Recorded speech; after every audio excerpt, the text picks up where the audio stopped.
እስካላወቁት ድረስ ቀላሉ ነገር ከባዱን በጣም ከባድ ነው።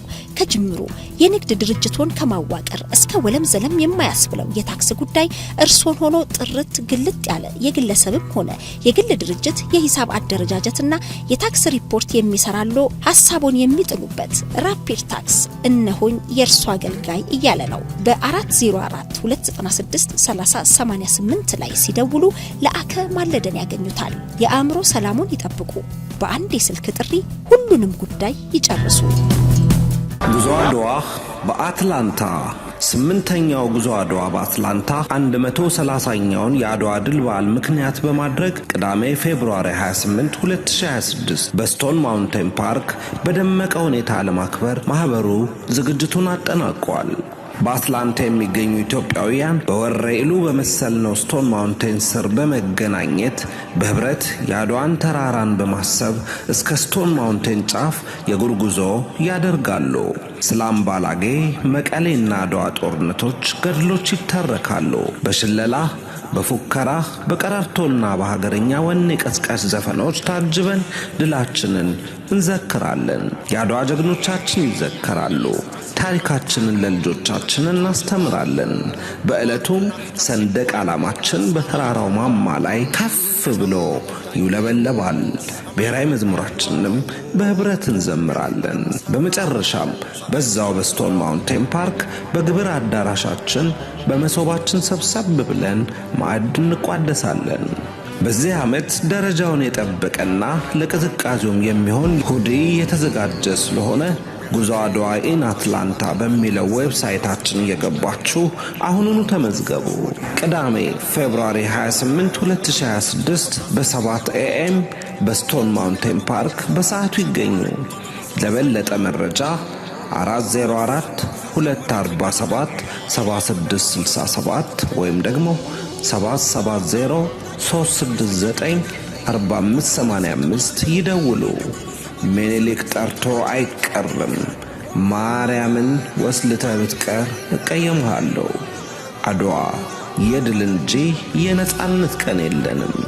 የጉዞ አድዋ ማህበር በአትላንታ። ሰላም ጤና ይስጥልን ተመልካቾቻችን፣ እንደምን ዋላችሁ እንደምን አመሻችሁ። ከአንከር ሚዲያ ዝግጅት ክፍል ያክብሮ ሰላምታችን እናቀርባለን። ብሔራዊ ምርጫ ቦርድ ራያን፣ አላማጣን፣ ወልቃይትን እንደዚሁም ጠለምትን በተመለከተ ከምርጫ ጋር ይዞ ያስተላለፉ ውሳኔ አነጋጋሪ ሆኗል። እነዚህ አካባቢዎች ከትግራይ ክልል ውጭ ሆነው መጪውን ምርጫ በሕዝብ ተወካዮች ምክር ቤት ደረጃ እንዲያከናውኑ ውሳኔ መተላለፉን ነው ምርጫ ቦርድ ያስታወቀው። ይህንን ውሳኔ ተከትሎ የትግራይ ክልል ጊዜያዊ አስተዳደር ተቃውሞ መግለጫ አውጥቷል። አደገኛ ውሳኔ ነው ሲል የገለጸው ስምረት ፓርቲም እንደዚሁ ይሄ ውሳኔ ካልተቀለበሰ በምርጫው አልሳተፍም ማለቱ ተመልክቷል። የአንድ አገዛዝ ሁለት ሚኒስትሮች የተለያየ አቋም ይዘው በቃላት እየተጋጩና እየተጣሉ እንዳለም ማህበራዊ ሚዲያ ላይ በሚሰራጩ መልእክቶቻቸው መረዳት ተችሏል። ይህ ጉዳይ የዛሬው የአንከር የመረጃ ክፍል ጊዜ ዋነኛ ማጠንጠኛ ርዕሰ ጉዳይ ሆኗል። በቤኒሻንጉል ጉሙዝ ክልል አዲስ ቀውስ ተከስቷል። የመከላከያ ሰራዊቱ ከቤኒሻንጉል ጉሙዝ ክልል ወጥቶ ወደ ሰሜን ኢትዮጵያ ማምራቱን ተከትሎ የኦሮሞ ነጻነት ሰራዊት በመተከል ዞን ወንበራ ወረዳ በርካታ አካባቢዎችን በቁጥጥሩ ስር ማድረጉ ተመልክቷል። ነዋሪዎች እየተሰደዱ ነው። ነጋዴዎች ከተማውን ለቀው በመውጣት ላይ ናቸው። በርካታ መንገዶች መዘጋታቸውም ተመልክቷል። የቤኒሻንጉል ጉሙዝ ሁኔታ እጅግ አሳሳቢ ነው ብለዋል ነዋሪዎች ለአንከር ሚዲያ በላኩት መልእክት። ሌሎች ርዕሰ ጉዳዮችም እናነሳለን። በአማራ ክልል የአማራ ፋኖ እያደረገ ያለው የማጥቃት እንቅስቃሴም ተጠናክሮ ቀጥሏል። ቁልፍ የሆነችዋን የሻውራ ከተማን ተቆጣጥሯል።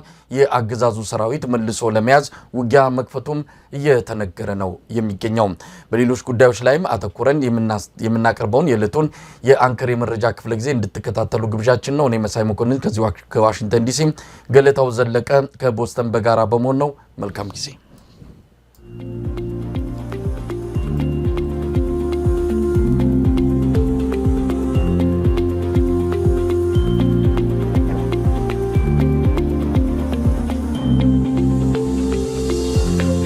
ተናስተልን ገለታው። ተናስተልን መሳይ፣ እንዴት አደርክ? እንዴት አረፈድክ? እንዴት አለ ነው የሚባለው። እንግዲህ ዛሬ በርካታ ርዕሰ ጉዳዮችን ይዘን መተናል ገለታው። በተለይ መጀመሪያ ቀደም ሲል ያነሳሁት የዚህ ምርጫ ቦርድ ውሳኔ ሰፋ አድርገን የምንመለከተው ነው። አብይ አህመድ ስራውን እየሰራን ያለው በዛ አካባቢ ሊፈጥር ያሰበውንና በተለይም በትግራይና በአማራ ማህበረሰቦች መሃል እንዲቀሰቀስ የፈለገው ግጭት የመጀመሪያውን ጥይት የተኮሰበት ውሳኔ ነው ማለት እንችላለን። እንግዲህ ምን እንደፈለገ ምን እንዳቀደም በግልጽ የተረዳንበት ነው። ለማንኛውም በሱ ጉዳይ ላይ እናተኩርና በሌሎች ርዕሰ ጉዳዮች ላይም እንደዚሁ አጠር ያለ ቆይታ የምናደርግ ይሆናል። ገለታው ውሳኔው ባጭሩ በወልቃይት፣ ሁመራ፣ ጠለምት፣ ራያ፣ አላማጣ በእነዚህ 5 አካባቢዎች የሚደረጉ ምርጫዎች ከትግራይ ክልል ውጪ በሆነ አግባብ ለህዝብ ተወካዮች ምክር ቤት የሚደረግ ይሆናል የሚል ነው። የፌዴሬሽን ምክር ቤት ውሳኔን ተከትሎ ነው ምርጫ ቦርድ ይህንን ያጸናው። እንዴት አየው ገለታው? በርካታ ተቃውሞ በተለይ ከትግራይ ማህበረሰብ አካባቢ እየተሰማ ይገኛል። አንዳንድ በብልጽግና ዙሪያ የተኮለኮሉ የአማራ ተወላጆች በአብንም ዙሪያ ያሉ እንደዚሁም በመንግስት መዋቅር ውስጥ የሚገኙ የአማራ ተወላጆች ውሳኔውን እንደ ትልቅ ብስራት ተመልክተውት እንኳን ደስ አላችሁ ማለት እስኪቀራቸው ድረስ የደስታ መልእክት ሲያስተላልፉ ነው የታዘብ ነው። ገለታው ግን እንዴት አየው ባጭሩ?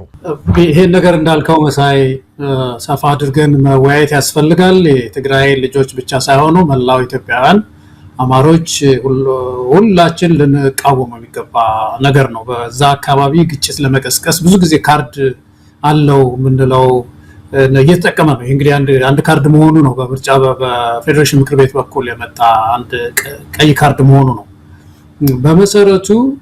በመሰረቱ ይሄ ውሳኔ የብልጽግና ውሳኔ ነው መሳይ። ሰሞኑን ምክር ቤት ቆይቶ ሲል ነበርና ይሄ ውሳኔ በቀጥታ የብልጽግና ጽሕፈት ቤት ውሳኔ ነው። በመጀመሪያ ቤቱ ራሱ ሲዋቀር ይሄ ፌዴሬሽን ምክር ቤት ሲዋቀር እንደምታውቀው በምርጫ አይደለም የተዋቀረው። መቼም ሀገራችን ውስጥ ምርጫ ይሰራል ሳይሆን ግን ይሄኛው ቤት አሁን እዚህ ሀገር እንደምታውቀው ሴኔት የሚባል አለ፣ ኮንግረስ አለ። ደግሞ እንደምታውቀው ሁለቱም በህዝብ ምርጫ ነው የሚዋቀሩት። ይሄ አንድ ትልቅ ቤት የተባለው ፌዴሬሽን ምክር ቤት በብልጽግና ወይም ደግሞ በኢህአዴግ ውክልና ነው የሚቋቋሙ። ከየቦታው የኢህአዴግ አባላት ተፈልገው ጥሩ ታማኝ የሆኑ የፓርቲ አባላት ተመልምለው የሚመጡበት ቤት ነው የሚገነባው። እንደዛ ነው እና ይሄ ወደፊት መቼም ሀገሪቱ አስተካክላ ወደ ምርጫ እንዴት እንደሚሄድ አላውቅም። ግን ለጊዜው ግን በቀጥታ ሰሞኑን ብልጽግና ላይ ስብሰባ ነበረ። ያገኘው የብልጽግና አባል ናቸው። እዛው ተሰብስበው ነበር የነበሩት። ብልጽግና አባላቶች ወሰኑ፣ በፌዴሬሽን ምክር ቤት በኩል ወጣ። ስለዚህ አንደኛ ኢትዮጵያውያን ሁሉ ማወቅ ያለብን ብልጽግና ያወጣው መግለጫ አንድ። ሁለተኛ ይዘቱን ያየን እንደሆነ በጣም እንደው ትንሽ ማሰብ እኮ ነው መሰለኝ፣ ማገናዘብ የሚባል። ስለዚህ ገለታው የምትለው ውሳኔው ፖለቲካዊ ውሳኔ ነው፣ ምንም የህግ መሰረት የሌለው የፌዴሬሽን ምክር ቤት ከስልጣኑ ከተቋቋመለት ስልጣንና ኃላፊነት ውጪ በፖለቲካ የተወሰነ ነው ብሎ ባጭሩ መደምደም ይቻላል ማለት ነው። በትክክል አንቀጽ 48 የኢትዮጵያ ህገ መንግስት አንቀጽ 48 የፌዴሬሽን ምክር ቤት በክልሎች ጉዳይ ላይ እንደሚገባ ይደነግጋል። ጥያቄ የለውም። ግን ሁለቱ ክልሎች የሚስማሙ ከሆነ ያስማማል፣ ካልሆነ የራሱ ውሳኔ ይወስናል ነው የሚለው አንቀጽ 48 ንዑስ አንቀጽ 1 ይመስለኛል። ግን አሁን ዋናው መረዳት ያለብን ይሄ ቤት መጀመሪያውኑ ሲገነባ በፓርቲ ነው የተገነባው። የፓርቲ አባላት በምልመላ ነው የተገነባው። የሚገነባው በቃ እንደዛ ነው። የፌዴሬሽን ምክር ቤት አባል መርጠን እናውቃለን? እንደምታውቀው የለም እኮ አይመረጥም። ተወካዮች ምክር ቤት ብቻ ነው የሚመረጠው። የብልጽግና አባላት ናቸው እና ሰሞኑ ሲዶልቱ ነበር። ምርጫው እንዴት እናደርግ ምን እናደርግ ሲሉ ነበር ከርመው። አሁን የፖለቲካ ውሳኔ ያልከው ኤግዛክትሊ ወስነው ሲያበቁ ይሄንን ቤት ስለሚጠቀሙበት የፌዴሬሽን ምክር ቤትን ስለሚጠቀሙበት በዛ በኩል የመጣ ውሳኔ ነው፣ የፓርቲ ውሳኔ መሆኑ አንደኛ ነው። ሁለተኛው ነገር በጣም የሚያሳዝነው ነገር መግለጫው ሁለት ነው። አንተ እንዳነሳ በሁለት ነገሮች ላይ ያተኮረ። አንደኛው ለተወካዮች ምክር ቤት እንዲሁ ምረጡ ነው፣ ለጊዜው ምረጡ እና ለብቻ ሆኖ ከትግራይ ውጭ ሆኖ ለህዝብ ተወካዮች ምክር ቤት ይምረጥ። ከዛ ሁለተኛው ለክልሉ ግን በህገ መንግስቱ መሰረት መፍትሄ ሲገኝ የክልል ምክር ቤት ይመረጣል ነው የሚልና ይሄን አሁን እንዴት አንድ ጤነኛ የሆነ ያው ሀገርም ይመራ ይሄን ትልቅ ቤት የሚያስተዳድር ሰው እንዴት ያወጣል? ተመልከቱ። ምን ማለት ነው? ችግሩ ሲፈታ የክልል ምክር ቤት ምርጫ ይደረጋል ማለት አንዱ ጥያቄ፣ የዛ አካባቢ ጥያቄ አስተዳደር ጥያቄ አይደለም? አስተዳደር ማለት ምርጫ አይደለም? ምርጫ እኮ ማለት ነው አስተዳደር ማለት አይደለም? እንግዲህ ከወሰንና ይሄ ቤት ወስኖ ለህዝብ ተወካዮች ምክር ቤት ምርጫ ይደረግ ካለ እንደገና ለሌላው ምርጫ ደግሞ ሌላ ውሳኔ ይጠይቃልን ይላል። ሁለት የሚጋጩ ነገሮች በአንድ ጊዜ ሲመጡ ይታያል በዚህ መግለጫ ላይ እና የፖለቲካ ውሳኔ እንደሆነ ዋናው ማሳያ ነው። ከሁሉ በላይ ግን ዓላማው ምንድነው የሚለው ነገር ነው ይልቅ ኢትዮጵያውያን ልናጠናው የሚገባው ምንድነው? ለምን ሁለት ነገር በምርጫው ዋዜማ ወጣ? ተመልከቱ። በቅርብ ጊዜ ምርጫ ቦርድ ያንን ማፕ ይዞ ወጣ። ምርጫው በትግራይ ውስጥ ሆኖ ወልቃይትና ራያ አሁን የተጠቀሱት 5 ወረዳዎች በሙሉ በትግራይ ስር ሆነው ነው ምርጫ የምናካሂደው አለ። ይሄ ውሳኔም የዛው የፓርቲ ውሳኔ ነበር። ፓርቲው ይሄንን ወስኖ ዶልቶ ሲያበቃ ይሄን መግለጫ አወጣና ተንጫጫ። ብዙ እንደው ውይይት አድርገናል እኮ መሳይ ታስታውስ እንደሆነ እኛም ተወያይተናል በዚህ ጉዳይ። እነዚህ ሰዎች ምንድነው የሚሰሩት ነገር? ያ ቦታ እኮ ውይይት ያስፈልገዋል፣ ምክክር ያስፈልገዋል። ይሄንን ቦታ ወልቃይት ወደዚህ ማሯሯጥ ሳይሆን መጀመሪያ ምክክር ተደርጎ ምክክር ከተደረገ በኋላ በስምምነት ጉዳዩ ከተፈታ በኋላ ነው ወደ ምርጫ መግባት። ገለታው በወቅቱ ምርጫ ቦርድ ያወጣው የምርጫ ማፕ ወይም ደግሞ ካርታ እነዚህን አካባቢዎች በትግራይ ስራ አድርጎ እንደነበረ ተነጋግረን ተወያይተን ነበረ። ዛሬ ለምን ቀይረው? እሱ ነው ትልቁ ነገር። ኢትዮጵያን ሁሉ ይሄን ነው መጠየቅ ያለብን። የአማራ ልጆች፣ የትግራይ ልጆች ይሄን መጠየቅ ያለብን። በዛ መግለጫው ሲያጋጭ ነበር አማራና ትግራይ። በዛ በወጣ መግለጫ በትግራይ ስር ነው የሚሆነው ብሎ ሲያጋጭ ከረሙና እንደገና ዛሬ ደግሞ የለም ትግራይን ትተነዋል፣ አውጥተነዋል፣ አሁን ለብቻው እንዲሆን አድርገናል ነው። እንግዲህ በአንድ የምርጫ ዋዜማ እንደዚህ አይነት ግጭቶችን እያመጡ ነው ያሉት እና የዛሬ ውሳኔ አንድም ትግራይ ላይ ጦርነት ማንሳት ፈልገዋል። በቀጥታ ትግራይ ውስጥ ጦርነት ማስነሳት ፈልጓል አብይ አህመድ። መቼም ይሄ ሰው ያለ ጦርነት የማይሸተው ነገር የለም።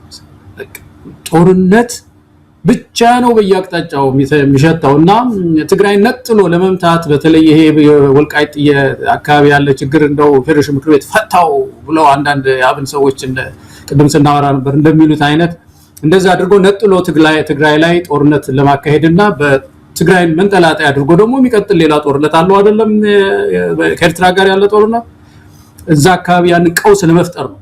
ስለዚህ ኢትዮጵያን በሙሉ ልንቃወሙ የሚገባ ነው። ዋናው ነገር ምንድነው? ምርጫ ኢትዮጵያውያን አሁን እየተቃወሙ ያሉት የዘለልነው ነገር አለ። ምርጫ አንዱ የወልቃይት ነገር ማሳያው ይሄ ነው። ምክክር ተዘልሏል። ፖቴንሻል ችግሮች አሏት ምድሪቱ ወደ ምርጫ የማያስገቡ ምርጫ የማይፈታው ችግር አለ።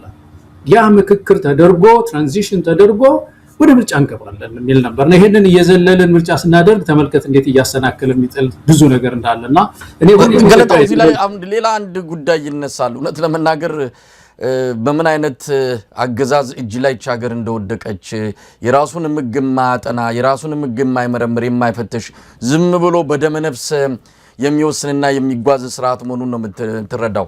ለመሆኑ ከትግራይ ክልል ውጪ በሆነ መልኩ እንዴ ላለፉት ከ2013 ጀምሮ እንደ ኢትዮጵያ አቆጣጠር እኮ እነዛ አካባቢዎች በትግራይ ክልል ስር አይደሉም ያሉት፣ በትግራይ ክልል ስርም አይደሉም፣ በአማራ ክልል ስር ናቸውም ለማለት የሚያስደፍር አይደለም።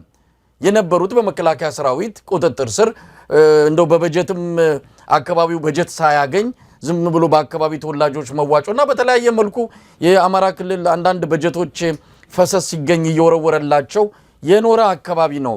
መች በትግራይ ክልል ስር ሆነና ነው ከትግራይ ክልል ውጪ በሆነ የምርጫ ሂደት መጪው ምርጫ ያከናውናል ብሎ ውሳኔ መስጠት በራሱ ምን ማለት ነው? ይሄ ውሳኔ ችግር ያለበት መሆኑ አብይ አህመድ በሁለቱ ማህበረሰቦች መሃል ግጭት ለመፍጠርና የስልጣን እድሜውን ለማራዘም የተጠቀመበት እጅግ አደገኛ ውሳኔ ነው። ይህን ውሳኔ ማጤን ይገባል። ስምረት ፓርቲ ተቃውሞታል። ያው ስምረት ፓርቲም አቋሙ የትግራይ ክልል ስር እንዲሆኑ የሚፈልግ እንደሆነ ይታወቃል። የተቋቋመውም የተመሰረተውም ጌታቸው ረዳም ሁሉ ጊዜ የሚያቀነቅኑትም ምዕራብ ትግራይ እያሉ የሚጠሩት ያን አካባቢ በትግራይ ስር እንዲሆን ነው። ያ ትክክል ነው አይደለም ሌላ ጉዳይ ነው። እንዳልከው የኢትዮጵያ ችግር ትልቅ መፍትሄ፣ ትልቅ ውይይት፣ ትልቅ ምክክር ባለው ሁኔታ መፈታት ሲገባው አብይ አህመድ የበለጠ አደጋ እየፈጠረ አካባቢውን የቀውስ ቀጠና ለማድረግ ከምን ጊዜውም በላይ ተዘጋጅቶ እንዳለ የሚያመለክት ውሳኔ ነው። እዚህ ላይ በጣም ጥንቃቄ ማድረግ ያስፈልጋል። በውሳኔው የተደሰታችሁ ካላችሁም ትንሽ ረጋ በሉ። የሚያስደስት ውሳኔ አይደለም። የተበሳጫችሁና ለግጭት ራሳችሁን ያዘጋጃችሁም ካላችሁ ግዴለም፣ ብረት አታንሱ፣ እሳትም አትለኩሱ። ይህንን በጋራ ነው የምትመክቱት። የተበሳጫችሁም የተደሰታችሁም ጊዜያዊ ነው ደስታችሁ። ለአብይ አህመድ ስልጣን እድሜ ነው እያራዘማችሁ ያላችሁትና ከዚህ አንጻር ሰከን ብሎ ይህን ስርዓት ማስወገዱ ላይ ነው መረባረብ የሚገባው። የሁለቱም ህዝቦች የሁለቱም ማህበረሰቦች የህልውና አደጋ ብልጽግና የሚባለው ስርዓት ነው። ያንን ሳያስወግዱ መደሰትም መበሳጨትም የሚያስፈልግ አይደለም። ገለታው አይ ቲንክ ጥሩ ከበድ ያለ ጥሩ መልእክት ነው መሳይ ያስተላለፍከው። ይሄንን ነው ኢትዮጵያ ልንገዛው የሚገባው። ይሄ የሚጠበቅ ካርድ ነው በመሰረቱ። እዛ አካባቢ በቃ ዋና የብልጽግና ፓርቲ መጫወቻ ካርድ ናት። አንዴ ትግራይን ለማጥቃት፣ አንድ ጊዜ አማራን ለማጥቃት፣ አንድ ጊዜ ደግሞ ሁለቱን ለማጋጨት ያን አካባቢ እየተጠቀሙበት የፖለቲካ ቁማር መጫወቻ ነው ያ ቦታ። ስለዚህ ጥንቃቄ ያስፈልጋል። በጣም ተጠንቅቀን መራመድ አለብን። በተለይ ሁለቱ ህዝብ ጊዜ ይፈታዋል፣ ምክክር ይፈታዋል። ይሄ ጉዳይ መባል አለበት። የወልቃይት ጉዳይ ብቻውን ተነጥሎ ኩልል ብሎ ሊፈታ አይችልም። አጠቃላይ በፌደራል ስርዓቱ ሪአሬንጅመንት ውስጥ ክለሳ ውስጥ የሚታይ እኮ ነው። አሁን ለምንድነው ለአዲስ አበባም እንደዚህ ሊያደርጉ ነው ማለት ነው ፌዴሬሽን ምክር ቤት? አዲስ አበባ ላይ እኮ ጥያቄ አለ እንደምታውቀው፣ ይገባኛል ጥያቄ አለ አይደለም? አዲስ አበባ የኛ ናት የሚል አለ፣ የለም ያንተ አይደለችም የሚል ክርክር አለ። ድሬዳዋ እንደዚህ ሊያደርጉት ነው፣ ሙያሌ እንደዚህ ሊሆን ነው። ቦረና አካባቢ ችግሮች አሉ። በየቦታው እኮ ነው ምድሪቱ ላይ እንደዚህ አይነት ቁርጥራጭ ችግሮች አሉት።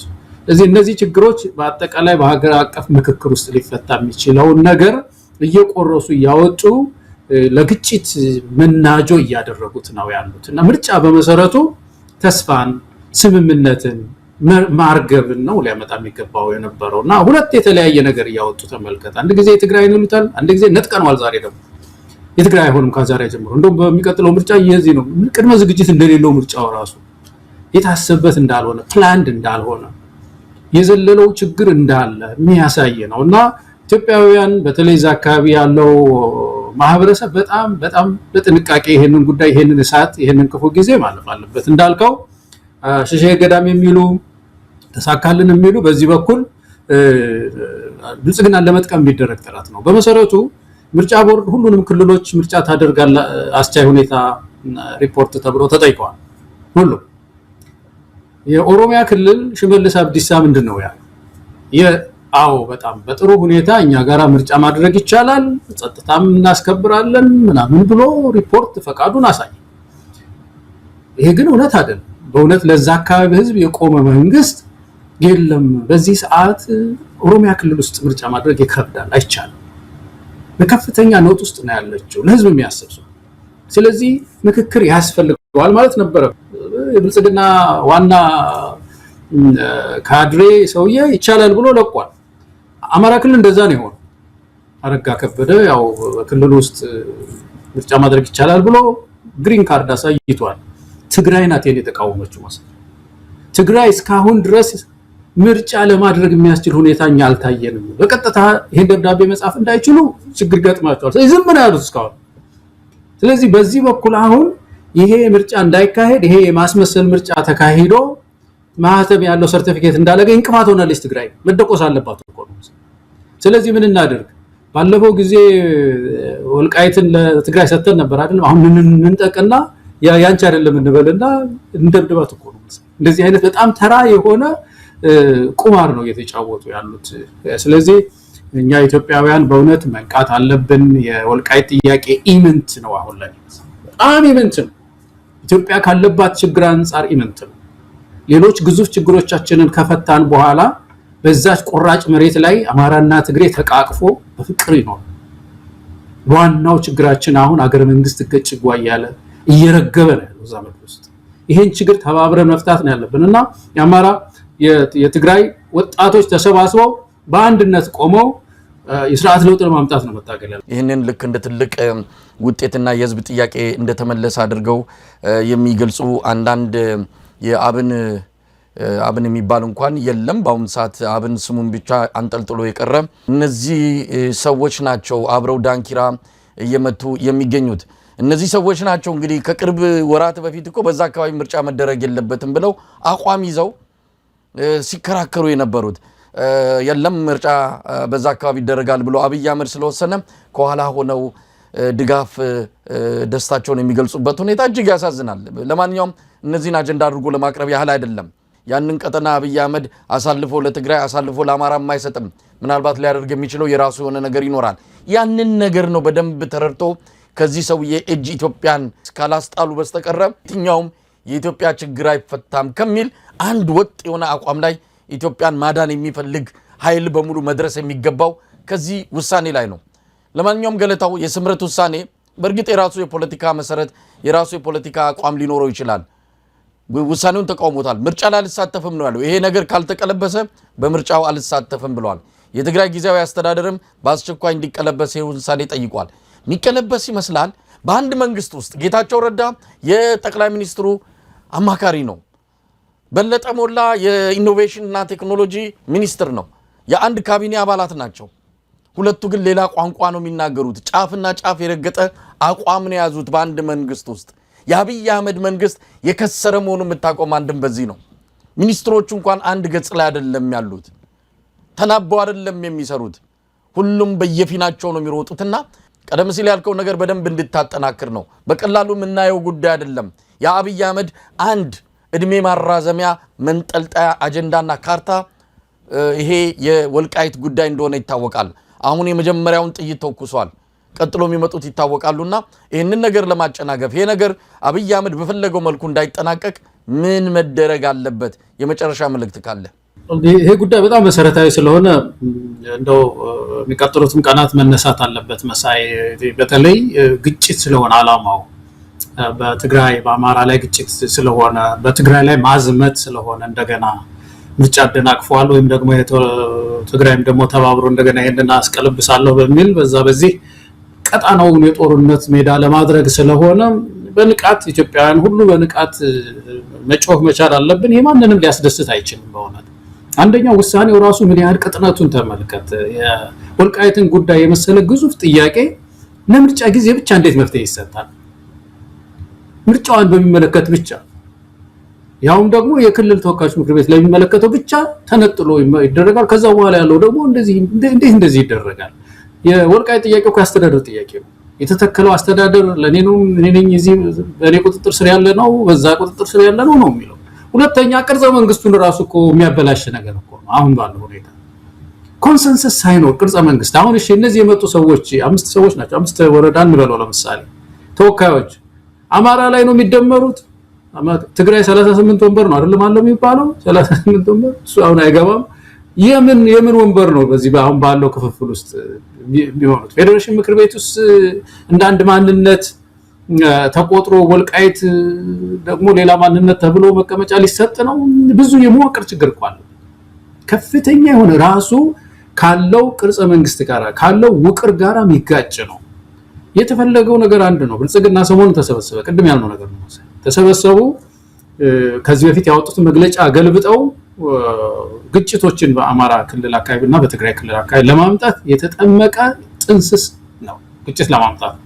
ስለዚህ ሁላችን ኢትዮጵያውያን መቃወም ነው ያለብን። በምክክር እንፈተዋለን። ወደ ሰፊ መሆን አማሮችም ትግሬዎችም ይህን ክፉ ጊዜ ይህን እሳት ጊዜ መሳይ የተፈናቀሉ ወገኖች ብዙ ናቸው በየቦታው ያሉትና ህዝባችን እንደገና በጦርነት እንዳይለበለብ ይህ ሰው አባልቶን ነው በቃ መሄድ የፈለገውና ለዚህ ሰለባ እንዳንሆን ጥንቃቄ ማድረግ ይኖርብናል።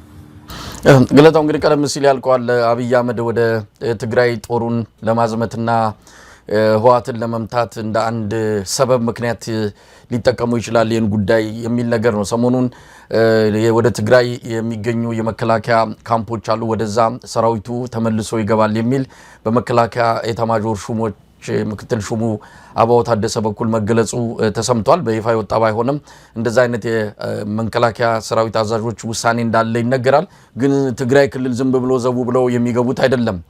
እንደ ሌላው ኢትዮጵያ አካባቢ አይደለም የትግራይ ክልል። ይሄ ጥሩ ነው አይደለም ሌላ ጉዳይ ነው። የትግራይ ኢትዮጵያ አካል ናት። መከላከያ ሰራዊቱ በየትኛውም የኢትዮጵያ ግዛት ውስጥ ድንበር በተለይ ከድንበር ጋር በተያያዘ መጠበቅ ኃላፊነት አለበት። ነገር ግን ትግራይ ዝም ብሎ የሚገባ እና የሚወጣበት አይደለም። ይህ ባለመሆኑ አስፈቅዶ የመግባት ያህል በሚመስል መልኩ ጥያቄን ያቀረበው የትግራይ ክልል ጊዜያዊ አስተዳደር በዚህ አንጻር ምንም የፈቀደው ወይም ደግሞ መከላከያ ሰራዊቱ እንዲገባ የተስማማበት ሁኔታ እንደሌለ በቅርቡ ማስተባበያ የተሰጠበት ሁኔታ ነው ያለው። ይሄም ነገር አበሳጭቷቸዋል። አብይ አህመድ የኢትዮጵያ አካል በሆነው የትግራይ ግዛት ውስጥ እንኳን መግባት የማይችል አይደለም ከሶማሊያ እስከ ምጽዋ ምንድነው የባህር ላይ ወንበዴዎችን ለመዋጋትና እነሱን ለመቆጣጠር የሚያስችል አቅም መፍጠር ይቅርና በአማራ ክልል እኮ እንደፈለገ መንቀሳቀስ አይችልም። በአማራ ክልል እኮ ይሄ ጥቁር አስፋልት በሚባለው መንገድ ላይ ራሱ መጓዝ የማይችል እኮ ሰራዊት ነው። አየነው የፍርሃት በትር በአርሶ አደሮች ማሳ ላይ በአርሶ አደሮች እህል ላይ እንደዛ አይነት ግፍ ሲፈጽም። ስለዚህ ይሄ ነገር ወደ ጦርነት ሊያመራ እንደሚችል ብዙ ምልክቶች እያየን ነው። የተባበሩት መንግስታት ድርጅት ከሱዳን ጋር በተያያዘ እጃችሁን ያስገባችሁ አካላት ላይ እርምጃ ወስዳለሁ ማዕቀብ ጥላለሁ የሚልም ነገር እያነሳ ነው። አብይ አህመድ እዛም ተነካክቷል፣ እዚህም ተነካክቷል። እዚህም እዛም የሚያደርገው የጦርነት ሩጫ ሀገሪቱን የበለጠ ዋጋ ሊያስከፍላት ቀጠናውንም የበለጠ የቀውስ የትርምስ ሊያደርገው ከቋፍ ደርሷል። ለዚህ አብይ አህመድ ዋናው ተጠያቂ ነው። አሁን ደግሞ ወደ ትግራይ ክልል ሰበብ ምክንያት እየፈለገም በዛውም ትግራይ ኤርትራን አሻግሮ ለመምታት ትልቅ ዝግጅት እያደረጉ ይገኛሉ። ከመላ ሀገሪቱ ሰራዊቱን ወደ አማራ ክልል ወደ ትግራይ ክልል ድንበሮች አካባቢ ወደ ትግራይ ክልል አዋሳኝ ወደሆኑ ቦታዎች እያስጠጋ ይገኛል። ይሄ የሰሞኑ የምርጫ ቦርድ ውሳኔ ደግሞ ለዚህ እንደ አንድ ምክንያት ተደርጎ አብይ አህመድን ጥይት እንዲተኩስ ነው የሚያደርገው። እስቲ ይሄ ጦርነት ሊቀሰቀስ ይችላል። አንዳንድ ወገኖች አብይ አህመድ መጥመድና ሰውን መወጠር ፈልጎ እንጂ ጥይት ተኩሶ ወደዚህ መጠነ ሰፊ ውጊያ ሊገባ አይችልም፣ ዝም ብሎ ማጫጫሁና ማዘናጋት ነው የተያያዘው፣ ጦርነት ውስጥ አይገባም ብለው እርግጠኛ ሆኖ የሚገልጹ ወገኖች አሉ። ምልክቶች ግን ይሄን አያሳዩም። አብይ አህመድ ጓዙን ጠቅልሎ ወደ ሰሜን አተኩሯል። ምን ማለት ትችላለህ? በዚህ አይነት መንገድ ወደ ጦርነቱ ይገባል ብለህ ትጠብቃለህ ገለታው? አዎ፣ የመጀመሪያው ነገር ምንድነው? ጦርነቱ እኮ የኛም አይደለም። አብዛኛው ነገር የኛ አይደለም፣ የኢትዮጵያ ጉዳይ አይደለም፣ በሌላ ጉዳይ ነው የምንዋቀው።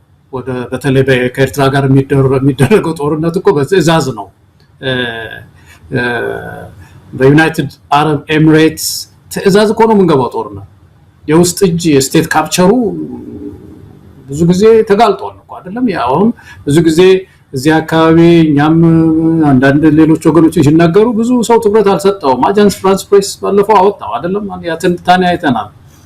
ይኸው የዩናይትድ አረብ ኤሚሬትስ ገና አብይ አህመድ ወደ ስልጣን ሲመጣ የጀመረ ነው። ወደ $3 ቢሊዮን ለጸጥታው መስጠቷ ብቻ አይደለም። አብይ አህመድ ከማን ነው ከኃይለ ማርያም ምንድነው ህገ መንግስት ሲረከብ እኛ ያላሳየነው ደስታ ዱባይ ውስጥ ሲታይ ነበር። ፎቶውን ልክላለሁ ምናልባት አይተው ይሆናል። የዱባይ ህንጻ አለ አይደል? ትላልቅ ህንጻ። እዛ ህንጻ ላይ የአብይ አህመድና የዛ ሀገር ልዑሉ አንድ ላይ እየታዩ ፌሽታ ተደርጎ ነበር ዩናይትድ አረብ ኤሚሬትስ ውስጥ። ዩናይትድ አረብ ኤሚሬትስ በኮሬ ነገኛ ውስጥ እጇ ያለ የለም ብሎ የሚጠረጥር ሰው በጣም ተላላ። ኮሬ ነገኛ ኢሚዲየትሊ በሶስተኛው ወር ነው የተቋቋመው። ይሄንን ስቴት ካፕቸር የሚያደርግ አደረጃጀት በመፍጠር ረገድ እቺ ሀገር ናት። ቀስ ብላ ከተቆጣጠረችው በኋላ የኢትዮጵያን ሴኩሪቲ አብይ አሁን እምቢ ማለት የማይችል ለብቻው። ምክንያቱም ልትፈነቅለው ትችላለች፣ ሌላ ሰው ላመጣት እችላለሁ ልትለው ትችላለች። ኦልሬዲ ተይዟል። ስለዚህ አድርግ የተባለውን የሚያደርግ ነውና በአንድ በኩል ይሄንን ማሰብ አለብን እና የዚህ የኤርትራው ጦርነት በሰዋዊ አመለካከት በዚህ ምልክቶችን በማድረግ የሚደረግ ግምገማ በቃ ትንሽ ነው የቀረው ነው የሚሉት እና እኔም ይሄንን ነው የምገዛው። አንደኛው በሰሜኑ በኩል በዚህ በትግራይ በኩል ያለው ጉዳይ ግን ሌላ ምን ሊመጣ ይችላል? አሁን ተመልከት፣ የፕሪቶሪያው ስምምነት ፈረሰ። ከፈረሰ በኋላ ህወሓትም ከፈረሰ በኋላ ወይ አዲስ ስምምነት ፕሮዲውስ አላደረጉ። ሀገራችን እኮ ታሳዝናለች መሰለኝ። አዲስ ስምምነት ማለትም ያ የትግራይና የፌደራል መንግስት መተሳሰሪያ መርሆ ማለት ነው። አንድ ወደ ህግ አግባብ እስኪመጡ ድረስ ወደ ህገ መንግስት መስመር ያክልል እስኪመጣ ድረስ ያ አካላችን እስኪመጣ ድረስ የሆነ እንትን ያስፈልገዋል፣ መተሳሰሪያ መርሆ ያስፈልገዋል። ውርውር አድርገው የፕሪቶሪያው ስምምነት ቀረ። በመካከል የፖለቲካ ስምምነት የሚባል የለም። ህወሓት ከፈለገው ያደራጃ አንድ ጊዜ እንደ መንግስት ይሆናል፣ አንድ ጊዜ ፓርቲ ይሆናል። ምርጫ ቦርድ ደግሞ ከወንበርና ጠረጴዛ ሌላ ሰው ይሽጠው ብሎ ወስኖበታል። እና አያው የሚባል ነገር ታውቃለህ? በአማርኛ መሳይ አያው ማለት ፓራዶክስ ማለት ነው። አዎም አይደለምም አብረው ዝም ብሎ ሲተራመሱ ማለት ነው። አያው ፓራዶክስ ማለት እና በእንደዚህ አይነት ፓራዶክስ ውስጥ በአያው ሁኔታ ውስጥ ነው የትግራይ ጉዳይ ያለው። ስለዚህ ይሄ ጉዳይ ዞሮ ቆይቶም አድሮም እኮ ወደ ጦርነት ነው የሚሄደው የፖለቲካ መፍትሄ ስለሌለው ማለት ነው። ስለዚህ አሁን እየበሰሉ ነው የሚመስለው። በተለይ ይሄ ጉዳይ ይሄው ምርጫ ቦርድ ጉዳይ ከዚህ በፊት ትግራይ ውስጥ የፌደራል መንግስት ጦርነት ያደረገበት ዋና ምክንያት ምንድነው?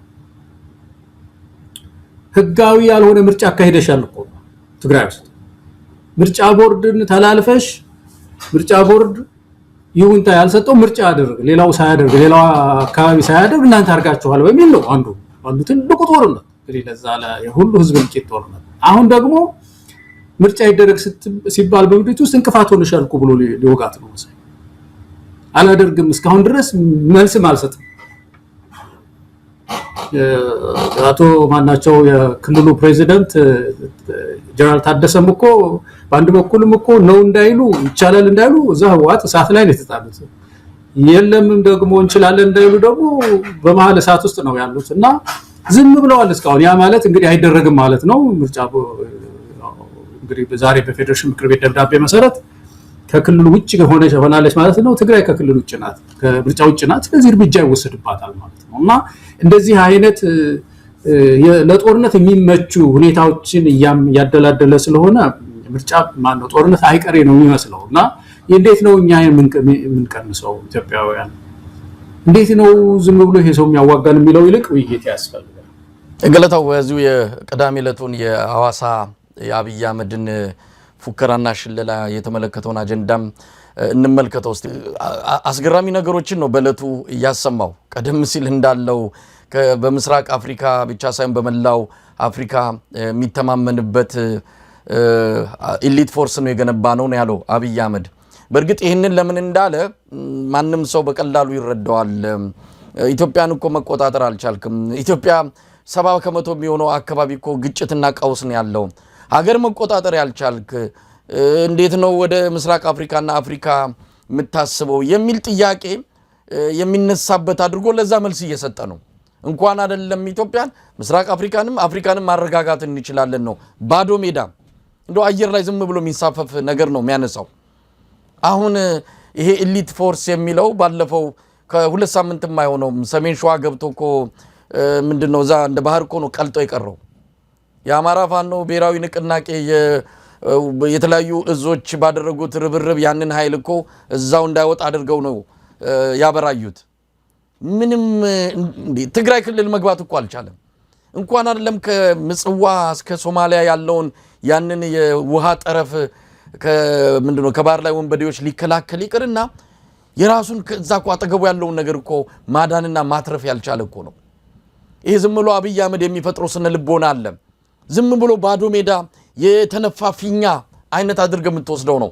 ትንሽ በመርፌ ነካስ ያደርጉት ኩምሽሽ ብሎ የሚተነፍስ እኮ ሰራዊት ነው። እንዴት ባህር ላይ የሚታይ እንግዲህ የህንድ ውቅያኖስ ሜዲትራኒያን ባህር ይህንን የሚያል ግዙፍ ባህር ላይ ሐዋሳ ሐይቅና የሆኑ ኩሬዎች ላይ ባህር ኃይሉን አሰለጠንኩ ብለ እንዲህ አይነት መደንፋት በጣም ከፍተኛ አደገኛ በሆነ ሰው እጅ ላይ ኢትዮጵያ መውደቋን ካረጋገጥንባቸው መድረኮች አንዱ የሐዋሳው መድረክ ነው። እንደፈለገው ነው የሚናገረው። ነገር ግን ሀገር ዋጋ እየከፈለች ነው። ሀገር በየለቱ እሱ እጅ ላይ እየቀለጠች ነው ያለችው። የሐዋሳው መድረክ እንዴት አየኸው? ኢትዮጵያ በዚህ አቅሟ ኢሊት ፎርስ ማቋቋም አይደለም ማሰብም አትችልም። ወታደራዊ ባለሙያዎችን ማነጋገርን ነበር። ስለየትኛው 65ኛ ዓመት የልዩ ዘመቻ እንዴ ደርግን እኮ አፍርሰውታል። ሲያፈርሱት እኮ ስርዓቱን ሲያፈርሱት ሰራዊቱንም ነው ያፈረሱት።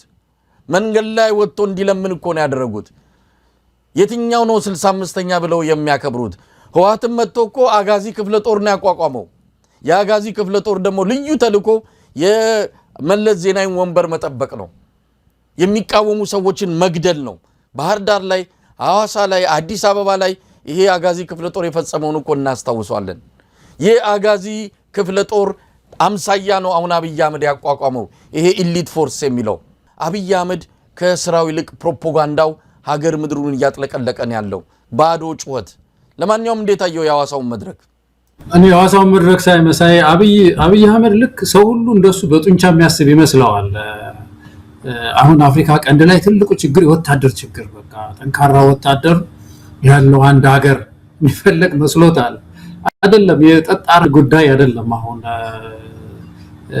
የሚፈልገው ጡንቻ አይደለም ጡንቻ ፈታላችኋለሁኝ እዚህ አካባቢ ብዙ አውሮፕላን ገዝቻለሁ ምናምን የሚለው ነገር ይመስለዋል ኢትዮጵያ ውስጥ ያለውን ችግር በሙሉ በጦርነት ለመፍታት አይደለም የሚጥረው አማራ ክልል ችግር አለ ወታደር ይልካል ትግራይ ክልል ችግር አለ ወታደር ይልካል አሁንም ደግሞ ለቀጣናውም ወታደር ልክላችኋለሁ ነው የሚለው ይሄ አይደለም ኢትዮጵያን ተጽዕኖ የሚያሳድገው በቀጣናው ውስጥ ኢትዮጵያ ተጽዕኖ ፈጣሪ እንድትሆን የፈለገ ሰው የፈለገ መሪ የሚያስበው ሾው አይደለም መሳይ የወታደር ሾው አይደለም መሆን የነበረበት ይሄ ሰው የዲሞክራሲን የሰላምን ድምጽ ቢያነሳ ነበር ምሳሌ ሆኖ በማሳየት የህይወት ምሳሌ በማሳየት ተመልከቱ ኢትዮጵያ ውስጥ ያለው መረጋጋት ሰላም ተመልከቱ ዲሞክራሲ ሂደታችንን ተመልከቱ ባለፉት 7 አመታት እንኳን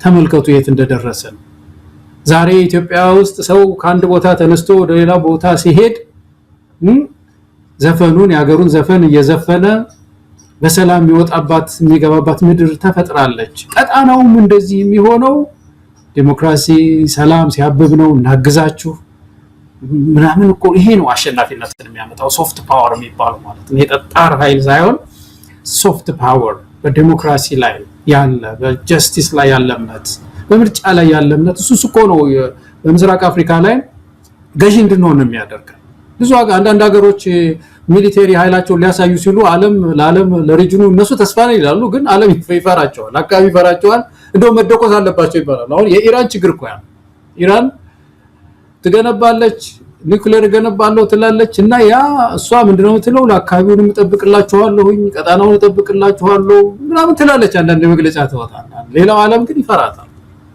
የተፈለገው ይሄ አይደለም እስቲ ራስሽን ዲሞክራሲ አሁን ኖት ላይ ነው ያለቻችን ምድር እንደምታውቀው ህዝቡ ለውጥ ፈልጉ ዲሞክራሲ አምጪ መልካም አስተዳደር አምጪ የተረጋጋ ነገር ስታምጪ ያ ነው ሶፍት ፓወር የሚባለው እሱ ነው ተጽዕኖ የሚያመጣው እና ይሄ ራሱ በጡንቻ የማሰብ ነገር ያገርን ችግር በወታደርነት ፈታለው አካባቢው ላይ የሚል ነው አንዱ ይሄ ነው መጨረሻ ሌላው መሳይ እዚህ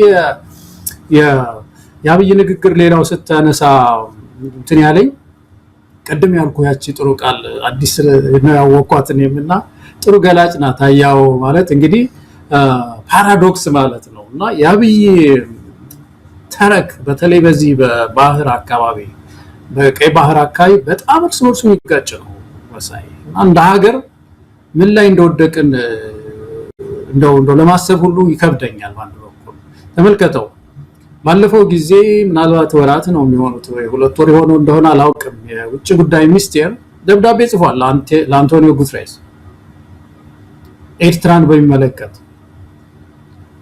ድንበር ታክብር የሚል ያልጀርሱ ስምምነት መከበር አለበት የሚል ማለት ነው እስቲ አንድ መሪ ያልጀርሱ ስምምነት መከበር አለበት ብሎ ደብዳቤ ለዓለም አቀፍ እንትን ከጻፈ በኋላ ድንበር እንከባበር ካለ በኋላ ደግሞ አሰበኝናት እንዴት ሊል ይችላል እንደዚህ አይነት ፓራዶክስ ያልነው እንደዚህ እርስ በርሳቸው የሚጋጩ ነገሮች በዚህ ሾው ላይ አሁን ያ ነው የሚለው አንደኛ አሰብን በውድም በግድም እናገኛለን ይላል ደብዳቤ ደግሞ የተስማማነው ስምምነት ይከበርልን ሉዓላዊነታችን ይከበር ብሎ ደግሞ ጻፉ ውጭ ጉዳይ ሚኒስቴር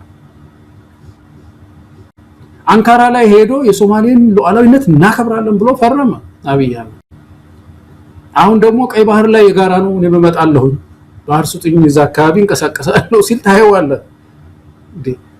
ምን አይነት ትርምስ ውስጥ ነው እነዚህ ሰዎች ይዘው የገቡት የኤደን ባህረ ሰላጤ እኔ ነው ይላል በመሰረቱ በዛ አካባቢ የዓለም 30% የሚሆነው የከባድ እንትን ኮንቴነር የሚተላለፍበት ነው እንደምታውቀውና ከዛ የተነሳ ጅቡቲ ላይ እነዚህ ወደ 6 ምናምን የሚደርሱ እንግዲህ እንደምታውቃቸው ሰፍረዋል የቀይ ባህር ጉዳይ ስናነሳ እነዚህ እኮ አንድ ተዋናይ እኮ ናቸው አገር ጥለው መተው ነው ካምፕ የሰሩት የዋና የንግድ የነዳጅ መተላለፊያችን ነው ስለዚህ አካባቢው ጸጥታ መከበር አለበት የሚሉ ኃይሎች ኃያላን የሰፈሩበት ምድር ነው እዛ አካባቢ ላይ አሰብ የኔናት ብሎ ከኤርትራ ጋራ ሮኬት ይወራወራሉ ቢል እነዚህ ኃይሎች ግብረ መልሳቸው ምንድነው ዝም ብሎ ወደ አንጋጣ ያሉ እና አሜሪካ እና ፈረንሳይ ምናምን እና ጃፓን እና ቻይና ይመስላል መሰለኝ ግብረ መልስ እኮ አላቸው። አሁን እኮ ዝም ብሎ የሚያዩት እኮ ሰውየው ጤነኛ ቅድም አንተ ያልከው ነው ምናልባት ይሄ ሰው ተግባራዊ የሚያደርገው አይመስልንም እያሉ ሊሆን ይችላል እንጂ እኮ የአካባቢ ጸጥታ ይከበር ዘንድ ከየመን በዛ አካባቢ ያሉ ታጣቂዎችን ለመቆጣጠር እኮ ነው እዛ ብዙ ወጪ ያወጣ ህዝባቸው ታክስ የከፈለ ወታደር የተቀመጠ። የአረብ ሊግ አለ፣ የቀይ ባህር ፎረም አለ።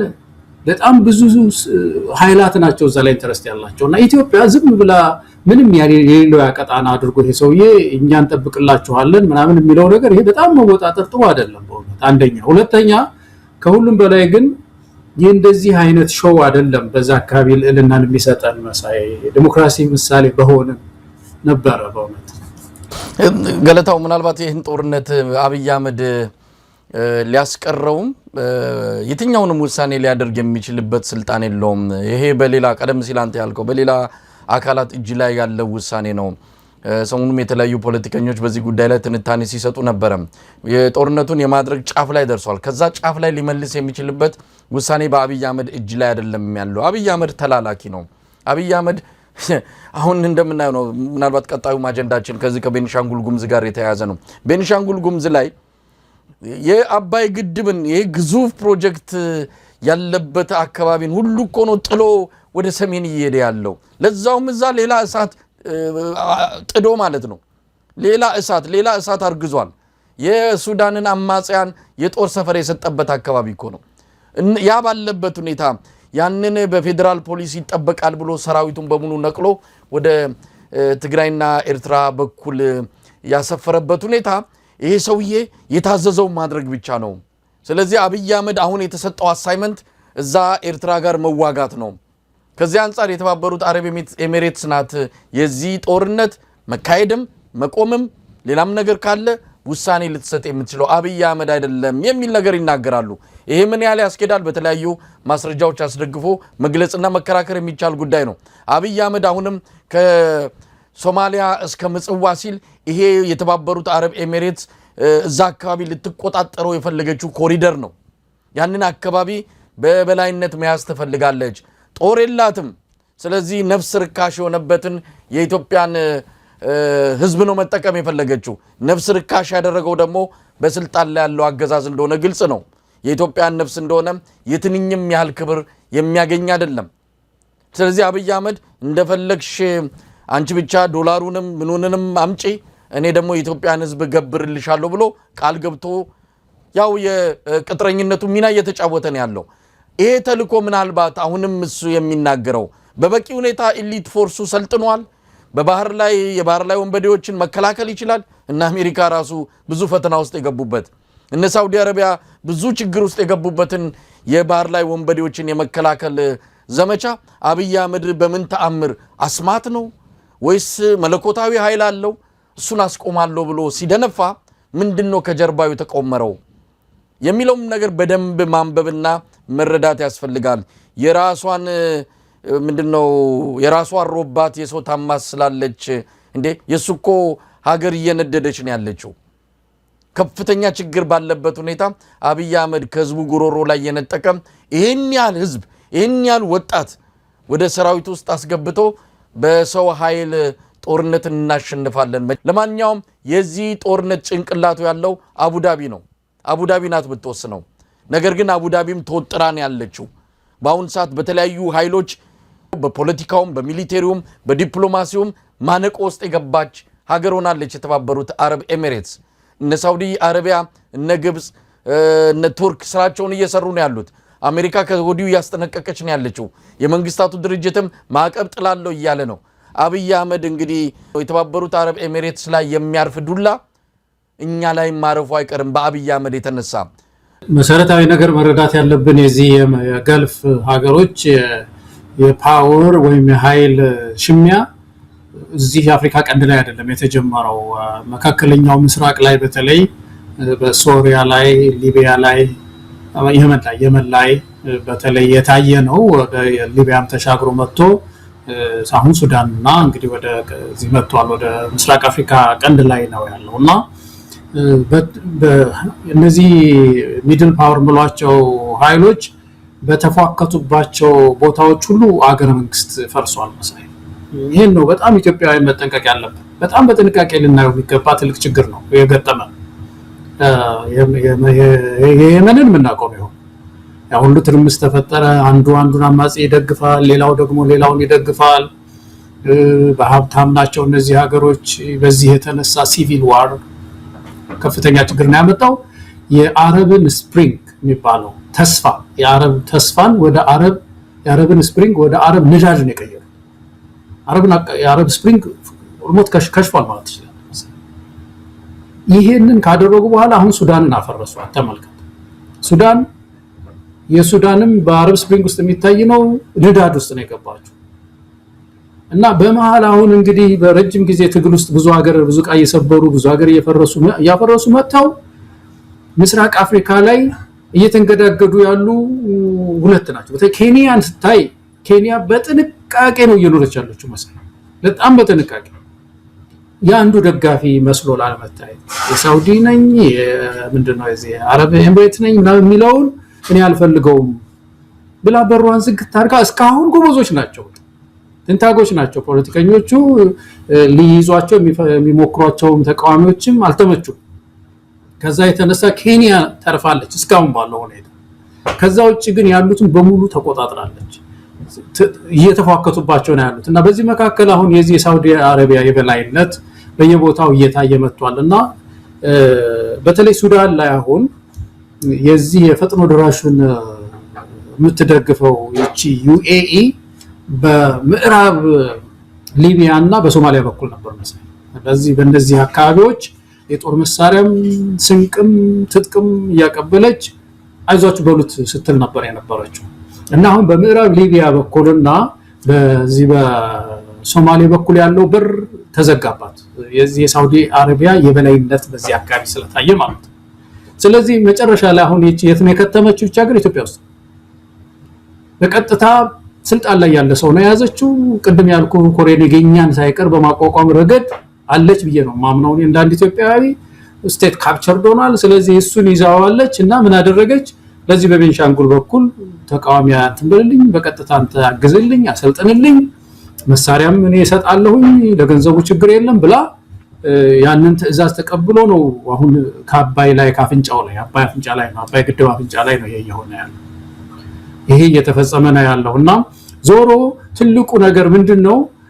የዚህ ሰው አካሄድ በጣም የስቴት መያዝ ኢትዮጵያ ውስጥ እንደነ ሱዳን እንዳያረገን ቆይቶ ርህራሄ የላቸውም እነዚህ ሰዎች መሳይ። ያንዱ ነኝ የሚለው ነገር ቀርቶ ኢትዮጵያ ውስጥ ንግድ ከሆነ አብረን እንነግድ፣ ከዛ ውጭ ግን እንደዚህ አይነት የጸጥታ ችግሮች ውስጥ አልገባም የሚል መንግስት ከሌለን አዝባሚያችን ወደዛ እየሄደ ስለሆነ ኢትዮጵያውያን ለብሔራዊ ጥቅማችን ለሀገር ደህንነታችን በጣም በጥንቃቄ ልንራመድ የሚገባን ጊዜ ላይ ነው ያለነው መሳይና የዚህ የቤንሻንጉል ጉዳይ በጣም አሳሳቢ እንቅስቃሴ ነው። በጣም ገለታው እንግዲህ ቀደም ሲል ወዳልነው እና ሁለተኛ አጀንዳ አድርገን ከያዝነው የቤንሻንጉል ጉሙዝ ወቅታዊ ሁኔታ ጋር ወደ ተያዘው ጉዳይ ንግባ።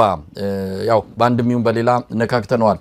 የመከላከያ ሰራዊቱ በተለያዩ አካባቢዎች ከነበረበት ይዞታ እየተነሳ ወደ ሰሜን ኢትዮጵያ እየተጓጓዘ ይገኛል። ከዚህም አንዱ ቤንሻንጉል ጉሙዝ ውስጥ ወደ በተለያዩ ወረዳዎች ላይ ሰፍሮ የነበረ የመከላከያ ሰራዊት አሁን በሙሉ ነቅሎ ወደ ሰሜን ኢትዮጵያ ሄዷል። ይህ ሲባል መከላከያ ሰራዊቱ ሰላም እያስከበረ ነው፣ የአካባቢው ሰላም የተጠበቀው መከላከያ ሰራዊት ስላለ ነው ወደሚል ድምዳሜ መድረስ የሚያስፈልግ አይደለም። መከላከያ ሰራዊት ባለበት በአማራ ክልል ነው የሁሉ ቀውስ የተፈጠረው። ስለዚህ መከላከያ ሰራዊቱ የሰላም አስከባሪ ዘብ ተደርጎም እንዲታይ የሚያስፈልግ አይደለም። ነገር ግን ያንን ተከትሎ የሚፈጠር ቀውስ አለ። በዛ ላይ ጥገኛ የሆኑ አካላት ተኩስ ይከፍታሉ። በዛ ላይ ጥገኛ የሆኑ የመንግስት አካላት ይሸሻሉ። ከዛ የተነሳ ነው ትርምሱ እየተፈጠረ ነገሮች ወደ ለየለት ስርዓት አልበኝነት እየተቀየሩ ያሉት እንጂ መከላከያ ሰራዊቱ ስርዓት አስከባሪ ሰላም አስጠባቂ ሆኖ አይደለም።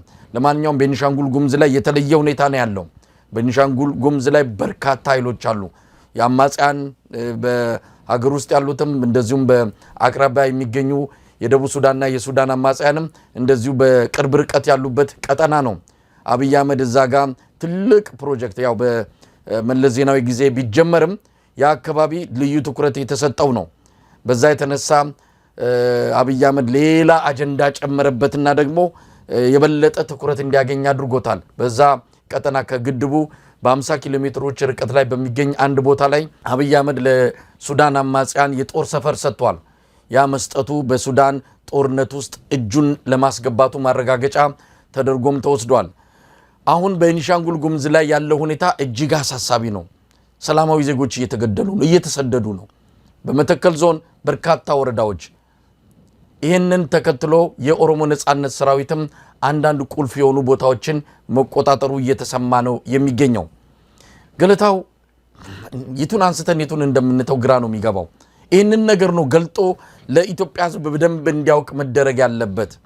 ሚዲያዎች ሌላ ከበሮ እየደለቁ ነው ያሉት።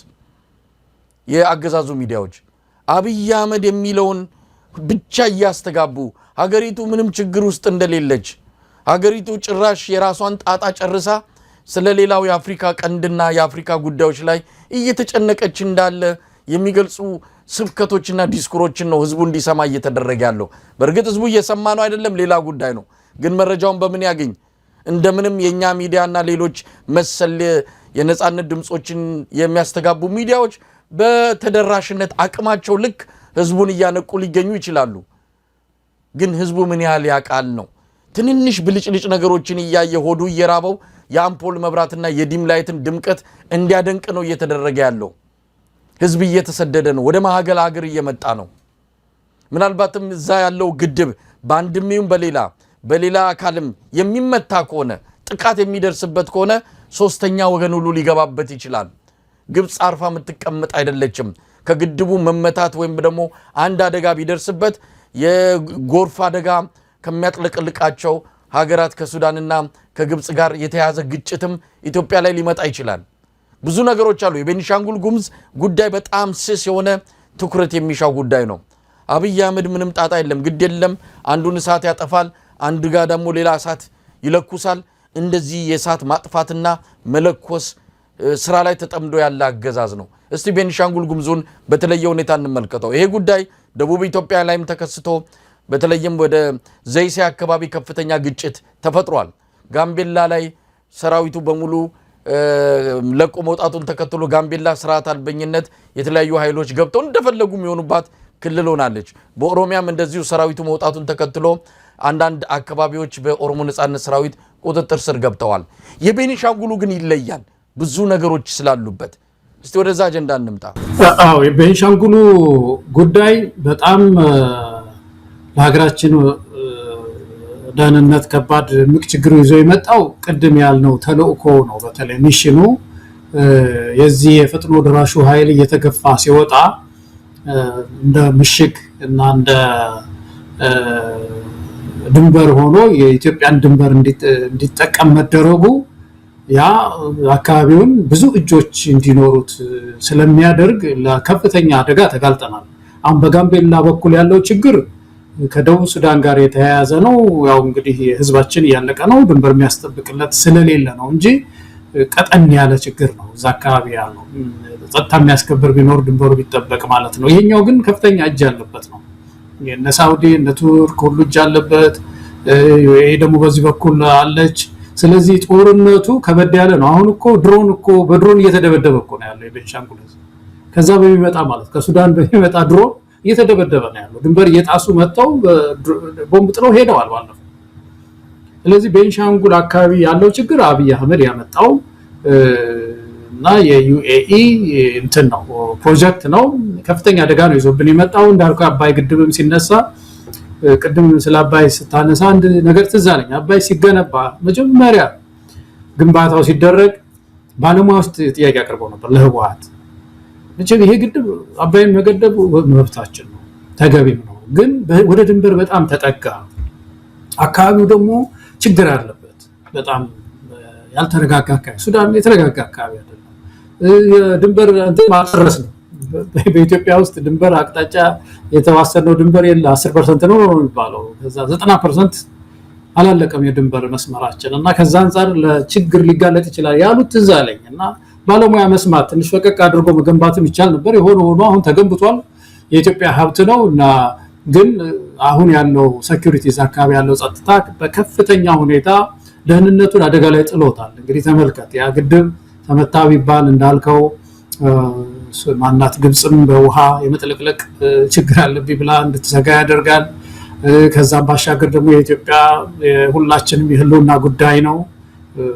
ስለዚህ የሚያስከትለው ነገር እጅግ በጣም ከባድ ይሆናል ማለት ነው።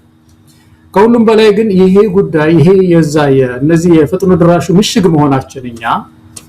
መሆናችን ጦርነቱን ምን ሊያደርገው ይችላል? የሱዳን የመከላከል ሂደት ምንድነው የሚያደርገው? አሁን እኮ አቅም ካገኘ እየገፋ እኮ ኢትዮጵያ ድንበር ላይ ውጊያ ማዕከል ነው ማለት ነው።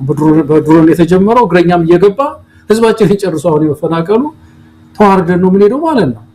ይሄ እኮ ነው የቱርኩ ፕሬዝዳንት ባለፈው ያሉት ምስራቅ አፍሪካ የሁለት ሀገሮች የፍልሚያ ሜዳ አትሁኑ አሉ የቱርኩ ፕሬዝዳንት ባለፈው። ይሄ ሆነናል ኢትዮጵያውያን ሆይ ቤንሻንጉል የሁለት የተለያዩ ሀያላን ሚድል ፓወር ሀገር መጨረሻ ሆኗል። ህዝባችን መጨረሻ ሆኗል። በድሮን የሚጨፋጨፉባት ምድር፣ በእግረኛ የሚለባለቡባት ምድር ሆናለች እና ይሄ በዛ ይቀራሉ፣ ቤንሻንጉል ይቀራሉ። የገፋ እኮ ነው ሊመጣ የሚችለው ማለት። ስለዚህ ኢትዮጵያውያን እንደው መተባበር ነገር ከመቼም ጊዜ በላይ ማሳየት አለመልመድ እንደዚህ አይነት ትላልቅ ችግሮችን እንደው እንደ ዜና ብቻ ያየን እንደው ዝም ማለት ጥሩ አይደለም ማለት። ገለታው የቤኒሻንጉል ጉሙዝ ክልሉ ያለው አጠቃላይ ሁኔታን በተመለከተ እንግዲህ ለአንከር ሚዲያ በደረሰው መረጃ መሰረት ነዋሪው ከአካባቢው እየሸሸ ነው የሚገኘው። ነጋዴዎች ወጥተዋል፣ ባለሀብቶች እንደዚሁ ወደ መሀል ሀገር እየሸሹ እንዳለ ነው የተሰማው። ዋና መንገዶች የአዲስ አበባ ቤኒሻንጉል የሚያደርሰው ዋናው መንገድ ከተዘጋ አመታት ተቆጥሯል። አሁን ወደ አማራ ክልልም ወደ ኦሮሚያ ክልልም የሚወስዱ ዋና መንገዶች ተዘግተዋል። ሰው በትራንስፖርት እንኳን መውጣት አልቻለም። ከፍተኛ ችግር ውስጥ ነው የገባው። ይሄ ዳግም በቤኒሻንጉል ጉሙዝ ክልል የሚከሰተው ነገር እንደከዚህ በፊቱ በተወሰነ አደጋ ወይም ደግሞ ኪሳራ ብቻ የምንገላገለው አይደለም። አመጣጡ ያስፈራል ነው ያሉት። በፊት ከነበረው የበለጠ መጠነ ሰፊ የሆነ ሰብአዊ ቀውስ ሊያስከትል በሚችል ሁኔታ ነው እየተከሰተ ያለው የሚል ነገር ነው። አብይ አህመድ እንዳልነው ምንም ጣጣው አይደለም። የሆነ ነገር ላይ ካተኮረ ወደዛ ነው። እዚህ ጋር ብዙ ነገሮችን ትቶ ነው የሚሄደው። በአማራ ክልል ያለው ሁኔታ ከቁጥጥሩ ከወጣ ሰንበት ብሏል። አሁን ደግሞ ቁልፍ የሆኑ ቦታዎችን ምናልባትም በባህር ዳር ዙሪያ አሁን ሻውራ የሚባለው አካባቢ ለባህር ዳር ቁልፍ የሆነ የማዕከላዊ ጎንደር ቀጠና ነው። ያንን ቀጠና ፋኖ ተቆጣጠረ ማለት ባህር ዳር ምናልባትም የጊዜ ጉዳይ ካልሆነ በስተቀር ከአብይ አህመድ እጅ ወይም ደግሞ ከሱ ቁጥጥር ውጪ ልትወጣ የምትችልበት እድል ሰፊ ነው። በዚሁ የአማራን ክልል ጉዳይ ባጭሩ እንድንመለከተው ነው። አብይ አህመድ በተስፋ መቁረጥ የተለያዩ እርምጃዎችን እየወሰደን ያለው ገለታው አንዳንድ እርምጃዎቹ እጅግ ይዘገንናሉ። እውነት ለመናገር ሀገር ከሚመራ ለአንድም ቀን እንኳን ቢሆን ህዝብን ለማስተዳደር ኃላፊነት ከሚወስድ አካል የሚጠበቅ አይደለም። የአርሶ አደሮችን እህል መበታተን፣ ማቃጠል፣ ሰሞኑን ይሄ የተደረገውን እንመልከት። ለፋኖች ቀለብ የተዘጋጀ ነው በሚል ነው እያቃጠሉ ያሉት። ምናልባትም ለፋኖ እየተዘጋጀም ከሆነ መያዛቸው አይደለም ችግሩ፣ ለፋኖ እንዳይደርስ ማድረጋቸው ይሄ የራሳቸው ውሳኔ ነው። ለምን ያቃጥሉታል? እህል ከሆነ ይህንን እህል ለምንድን ነው ለተራበ የማይሰጡት? ኢትዮጵያ በተራበ እንግዲህ በዚህ በጣም በከፍተኛ ደረጃ ችግር ያለባት እንደሆነ ይታወቃል። ለምንድን ነው የሚያቃጥሉት? ለምንድን ነው እህልን ከመሬት ጋር የሚደበላልቁት? ምን አይነት ጭካኔ ነው? በጣም የተለመደ ነገር እኮ ነው መሳይ። በኢትዮጵያውያን ላይ ሁሉ የሚሰራው ስራ ይሄ ፓርቲ በእውነት በታሪክ ተጽፎ ስንክሳር የሚያክል መጽሐፍ ይታየኛል። ተጽፎ ሲቀመጥ የታሪክ ጸሐፊዎች ይጽፉታል መቼም አይደለም። ይህን ሁሉ ግጭት ያልነውን ግጭት በሙሉ እያነሱ ይጽፉታል እና በታሪካችን ወደፊትም ቢሆን የሚቀጥለውም ትውልድ ሊያምነው የማይችለው ነገር ነው እየሆነ ያለው እና በጣም ያሳዝናል። ሰው በተራበበት አሁን ይህንን ሳይ ቪዲዮ ሳይ በተራበበት በባህላችንም ደግሞ በተለይ ኢትዮጵያውያን ምሳውን በልቶ እንኳን ትሪዋን ሳምሳም አድርጎ ነው የሚሄደው አይደለም። ገበታ ሳምሳም አድርጎ ይሄዳል። ወደ ሰሜኑ አካባቢ ያደኩበት አካባቢ እንደዛ ይደረጋል እና ለእግዚአብሔር ለሰጠን ለዚህ ጸጋ ለዚህ ምግብ ክብር መስጠት ማለት ነው። እና ይሄን ሁሉ የአማራን እሴቱንም እኮ ነው እየተጋፉ ያሉት። እንደዚህ ሲደረግ እሴቱ ራሱ የአማራ እሴትም እየተቃጠለ ነው ያለው እና ይሄ ነው። ሌላው ከዛ ባሻገር ግን አሁን ያነሳ ነው እኔ ምርጫ አላረግም አልችልም ነው በቃ ያው አልጽፍም ደብዳቤ አልችልም ማለት ነው። አማራ ክልል ይችላል ምርጫ ለማድረግ ያ እዛ ክልል ውስጥ ያለ አረጋ ከበደ ይቻላል ብሎ እንደገና ሌላ ለብልጽግና ማህተም ለማድረግ ለአብይ አህመድ ስርዓቱን ለማስቀጠል የሁሉ ጦርነት ባለበት ክልል ውስጥ ምርጫ አድርጋለሁ እያለ ነው ያለው። ስለዚህ የአማራ ህዝብ በዚህ ስም ምርጫ ለማድረግ ያለውን እንቅስቃሴ ማስቆም አለበት። አቶ ገዱ ጥሩ ነገር ተናግረዋል ባለፈው በአንከር ሚዲያ ላይ በተደረገው ውይይት ላይ አብዛኛው ታጣቂዎች ምርጫው እንዳይካሄድ ማድረግ አለባቸው ነው እውነታቸው ነው መሰለኝ። ይሄ ምንም ማንም ሊደግፈው የሚገባ ነው ይመስለኝ። ይሄ ሁሉ ደም ዋጋ እየተከፈለ ይሄ ሁሉ መከራ እየታየ እንደገና ደግሞ ሌላ የተወሰኑ ሰዎች ሄደው እዛ አብይ አህመድ ፓርላማ ውስጥ ቁጭ ብለው ምንም አይሰሩ ተመርጧል የአማራ ህዝብ መርጧል ለማስባል ነው እንቅስቃሴ እየተደረገ ያለውና ፋኖም ቢሆን ይሄንን ጉዳይ ይሄ ትልቅ የፖለቲካ ኢሹም ስለሆነ መግለጫ ማውጣት ያለበት ይመስለኛል። ምን እንደሚያምን በዚህ በምርጫው ላይ ምን ማድረግ እንዳለበት የአማራ ህዝብ አመራር ሊሰጠው ይገባል። እንቢ ማለት አለበት። ህዝባዊ ቢተኝነት ማሳየት መቻል አለበት። የኦሮሚያም ክልል እንደዛው ማድረግ አለበት። ትግራይ እንቢ ብሏል። ከዛ በኋላ እንግዲህ በተለይ እነዚህ ሶስት ዋና ክልሎችን ትቶ መንግስት ይመሰረትም እንደሆነ እናያለን። ተስፋዬ ገለታው እንግዲህ ከምርጫው ጋር በተያያዘ ያው የምርጫን ጉዳይ በደንብ ነገሮችን እየተከታተልን አንተም በቅርቡ አንድ ጽሁፍ እንደምታዘጋጅልን ከዚሁ ጋር የተያያዘ ጠብቃለሁ። ባለፈውም ያሬድ ኃይለማርያም ምርጫ ማድረግ እንደማይገባና ኢትዮጵያ ለምርጫ ብቁ ያልሆነች ሀገር ስለሆነች ከምርጫ በፊት የሚቀድሙ ነገሮች እንደሚኖሩ ነው የሰማነው። በምርጫ ጉዳይ ላይ የተለየ ሀሳብ ያለው አቶ ልደቱ አያሌው እንኳን በዚህ በአብሮነት በተሰኘው ስብስብ ውስጥ አሁን በቅርቡ መግለጫ አውጥተዋል። ልደቱ የሚሉትም ከምርጫው በፊት የሽግግር ስርዓት ይኖር ነው የሽግግር ነገር ይምጣን ያሉት። ስለዚህ ምርጫ የሚባለው የኢትዮጵያን ችግር ሊፈታ አይችልም። ይሄ ወደድንም ጠላንም ብልጽግና ሆንም ሌላ ነገር የሚሆን ነገር አለ። አንድ ነገር የሚሆን ከሆነ ይሆናል፣ የማይሆን ከሆነ አይሆንም። ምርጫ የሚመስል ነገር ለማካሄድ አንዳንድ ቲያትሮችን እያየን ነው። ምን ማለት ይቻላል? ብልጽግና አሁን መግለጫ ወጣ በዚህ ጉዳይ ላይ እና መግለጫው ምንድነው? ያው በቃ ብቸኛው አማራጭ መንገድ ምርጫውን መጠቀም ነው። አሁን ምርጫ ነው ችግሩን የሚፈታው ብሎ አንድ መግለጫ ይዞ ወጣ። በአንድ በኩል ይችን በፌዴሬሽን ምክር ቤት በኩል ይችኛዋን ደብዳቤ ወረወረ ወልቃይትን በሚመለከት ማለት ነው። በሌላ በኩል ደግሞ ምርጫ ነው የሚፈታው ችግሩን የሚል መግለጫ ይዞ ወጥቷል። እንግዲህ ምንድነው ያልከው ነገር መሰረታዊው ነገር በኢትዮጵያ ውስጥ ምርጫ አስቻይ ሁኔታዎች ተፈጥረዋል። አሁን የዚህ ዲሞክራሲው ጉዳይ ሌሎች ጉዳዮች ሳይሆኑ ይሄው ትግራይ ምርጫ የለም። እንግዲህ ትግራይ ውስጥ ምርጫ የለም። እሺ እስቲ ሌላ አንድ ነገር ላንሳልህ መሳይ። መቼም ለኢትዮጵያውያን መቼም ሴት አለን አይደለም? ይሄ ምንድነው አለ ኢትዮጵያዊነት ርህራሄ ምናምን ይባላል አይደለም? 4 ሚሊዮን የተፈናቀሉ ሰዎች ናቸው ዓለም አቀፍ ሪፖርቶች የሚያሳዩት። እነዚህ 4 ሚሊዮን ህዝብ ያሉት በድንኳን ነው መሰለኝ። ምርጫ ቦርድ ባሉበት በድንኳን ይምረጡ አለ። በእውነት ግፍ አይሆንም ይሄ?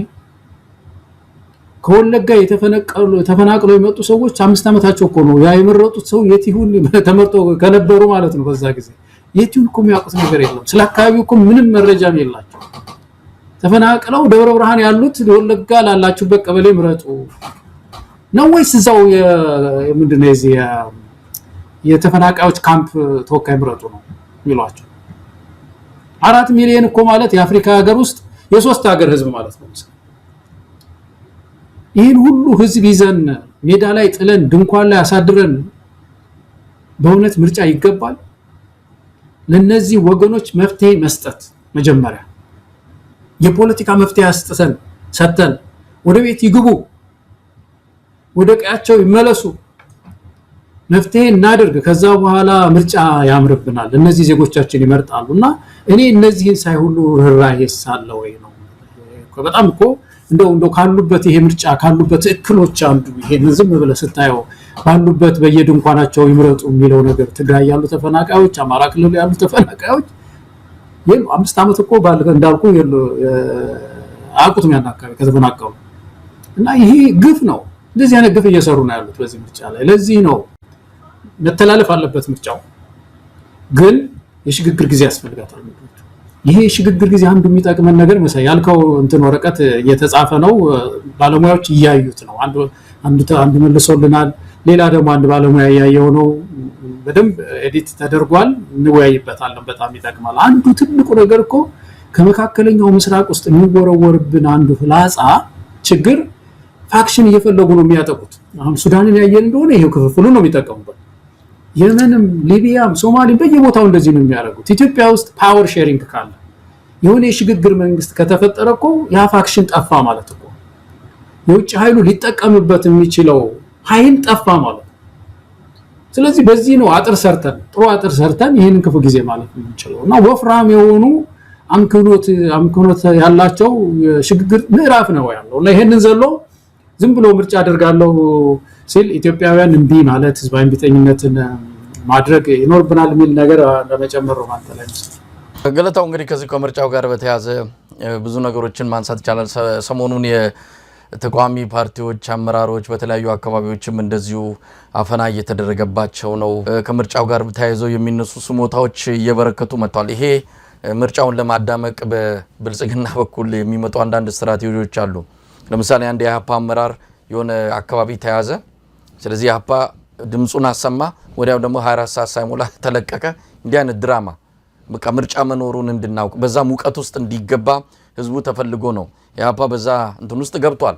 የነሱ ውሳኔ ስለሆነ አንጋፋቸውም ነገር ግን ለምርጫው ማዳመቂያ በየአገዛዙ የሚዲያ መድረኮች ላይ የወጡ እንደው ምንድነው ጉንጭ አልፋ ክርክር የሚያደርጉት ለኢትዮጵያ ህዝብ ምንም የሚፈይደው ነገር እንደሌለ ለአብይ አህመድ የምርጫ ግርግር ከለር ለመስጠት ቀለም ለመስጠት የሚያደርጉት እንደው ልፋትና ድካም ካልሆነ በስተቀር ሌላ ምንም ጥቅም እንደሌለው ግን አስረግጠን የምንነግረው ጉዳይ ይሆናል ሌላው ከኢዜማ ጋር የተያዘ ነው የኢዜማው መሪ ብርሃኑ ነጋ ሰሞኑን አንድ ንግግሩን እንደዚሁ በማህበራዊ ሚዲያ ላይ አጋርቼ ነበር የአውሮፓ ከተሞችን የዲሲ መድረኮችን የተለያዩ በዓለም አቀፍ ዙሪያ ህዝብን በእንደዛ አይነት ነፍስን በሚያረሰርሱ የነጻነትና የፍትህ ድምጾች ምናቀው ብርሃኑ ነጋ ዛሬ 360 ዲግሪ ተገልብጦ የአንድ ግልገል አምባገነን ለዛውም ከውቀትም ከእውነትም የተጣላ ግለሰብ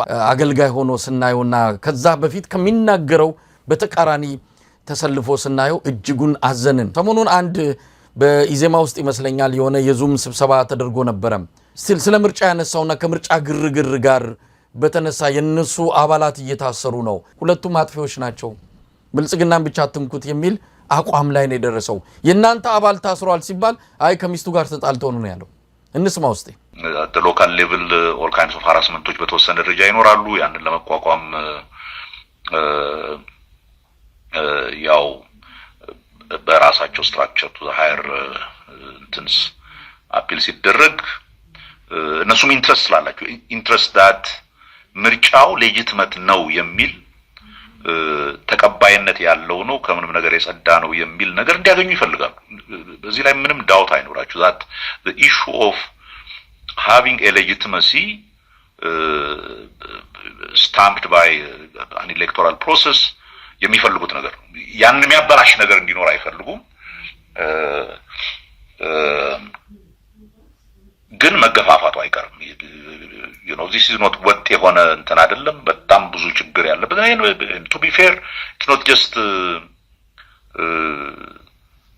ገዢው ፓርቲ ውስጥ ብቻ ያለ በሽታ አይደለም ይሄ ያለ ፕሮብሌም አይደለም ይሄ የመናቸፍ ፖለቲካ ቀድም ያልኩት ሁሉም ጋር ስላለ አንዳንድ ጊዜ ግጭት የሚፈጠርበት ነገር ኢንታየርሊ በዛ ብቻ ኮዝድ የሆነ አይደለም sometimes የኛም ልጆችን some regions ፑሽ የሚያረጓቸው የግጭት እንትኖች አሉ እንደገናኛም እነሱን እየተከላከልን እንትምናረጋው so it's a much more complicated process but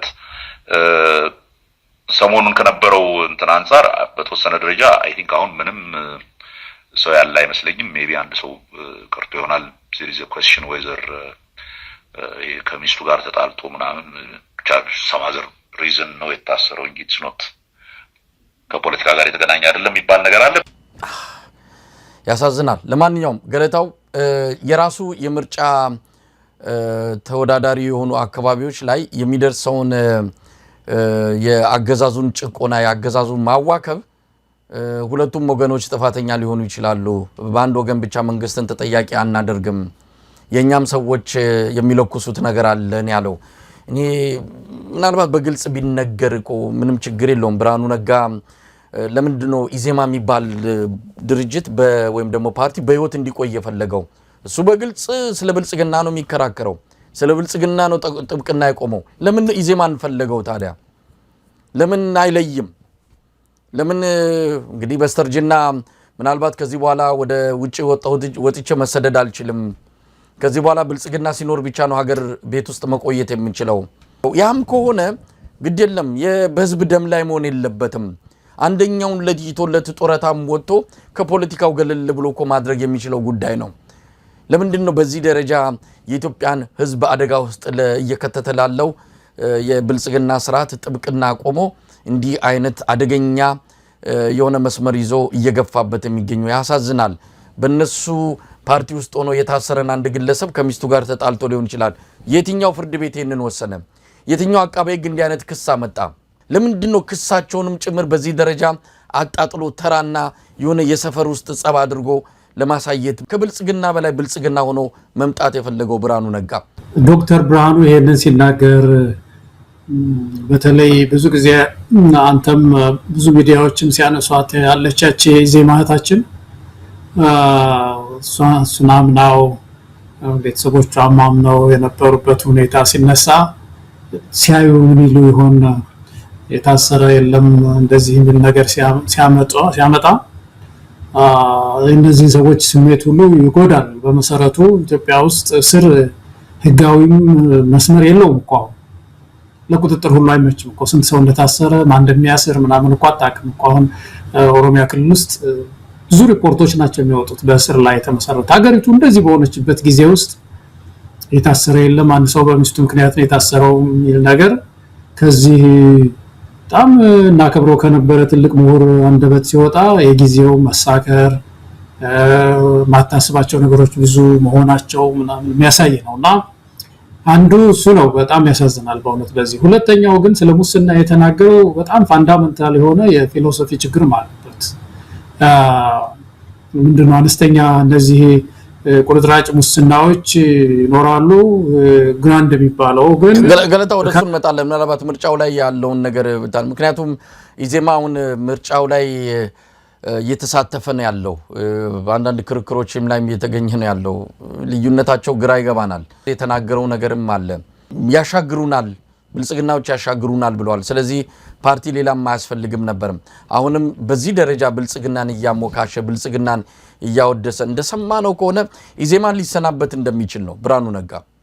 ኢዜማን መሪነቱን ለቆ አንድ ማን ነው ባለፈው የሚያነሳ ነው ኢዮብ መሳፍንት ለሚባል ልጅ መሪነቱን አስረክቦ ሊሰናበት ነው የሚል ነበር። ሲሰናበት የፖለቲካ ጫማውን ይሰቅላል የሚል ነገር ነበረ ጥርጣሬያችን። ግን አሁን እንደምናየው ከሆነ በሚቀጥለው ምርጫ ብልጽግናን ወክሎ ወደ ፓርላማ ሊገባ የሚችልበት እድልም ካለ አናቅም።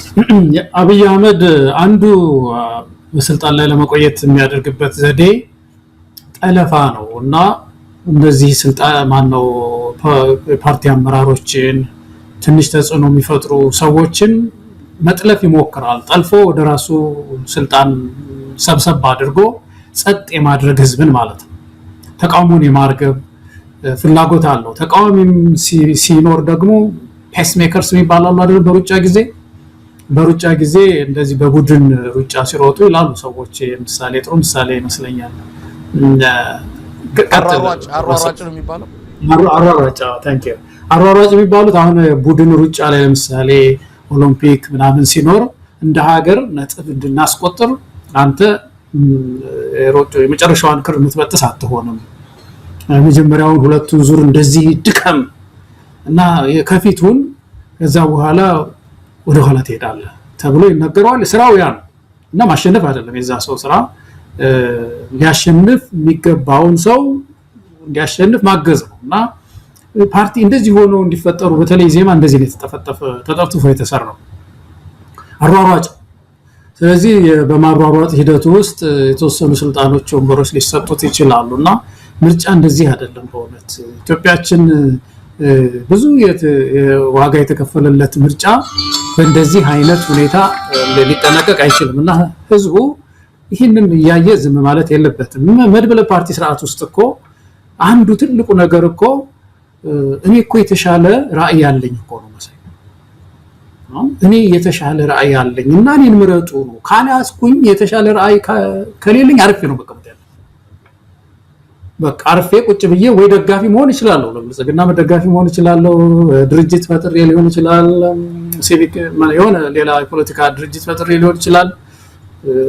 ፖለቲካ ድርጅት ስል እንደው ድጋፍ የሚሰጥ ማለት ነው፣ እንደ ፓርቲ ሳይሆን አድርጎ መቋቋም ይቻላል ወይ ቀጥታ መደባለቅ ይቻላል እንጂ በተቃዋሚ ስም ይሄ ያለው ገዢው ፓርቲ ይቀጥል እያሉ ስለሱ እውቅና እየሰጡ እንደገና ምርጫ አደርጋለሁ ማለት በህዝብ ምርጫ ላይ በመድበለ ፓርቲ ስርዓት በራሱ ላይ እኮ የሚደረግ እኮ ግፍ እኮ በጣም ግፍ ነው። ያንን ዶክተር ብርሃኑን ከመሰለ ሰው ነው ደግሞ የምንሰማው።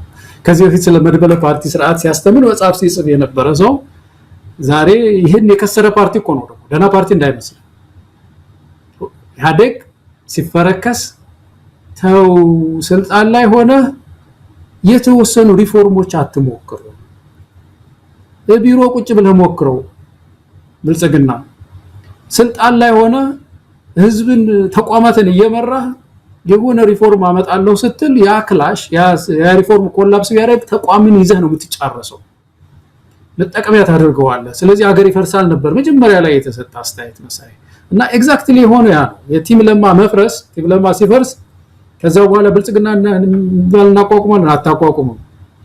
ህወሓት ማነው ሲፈረካከስ ተቋም መሳሪያ ሆነ፣ ወታደር መሳሪያ ሆነ፣ ገንዘብ ሚኒስቴር መሳሪያ ሆነ፣ ትምህርት ሚኒስቴር መሳሪያ ሆነ። ብሔር ከብሔር አገር ከሀገር አጫረሱ ነው ሰዎች እና እንደዚህ የከሰረ ፓርቲ ከስሮ ደግሞ ይነዳል። አሁን ባቡሩን ተጨማሪ እድሜ ሰጠኝ ልቀጥለው ይላል፣ አካባቢውን ሁሉ እኔ ነኝ የምመራው ያለና ሳይኮሎጂካሊ በስነ ልቦና ይሄ ህጋዊ ሰውነት ይባላል አይደለም፣ ግለሰብ ሳይሆን ድርጅት ሰው ነው ይባላል። እና ብልጽግና እንደ ሰው በስነ ልቦና የከሰረ ፓርቲ ነው። በጣም አደገኛ ስነ ልቦና ውስጥ የገባ ፓርቲ ነው። ይሄንን ፓርቲ ነው እያሯሯጠ ያለው ይዘማ።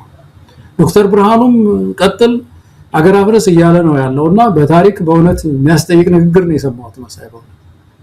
ገለታው ሌላው ፕሮፌሰር ብርሃኑ ነጋ ቀደም ሲል አንተም ነካክተዋል፣ ከሙስና ጋር የተያያዘ ያቀረበው መግለጫ በራሱ መቼም ምን ማለት እንደሚቻል አላቅም።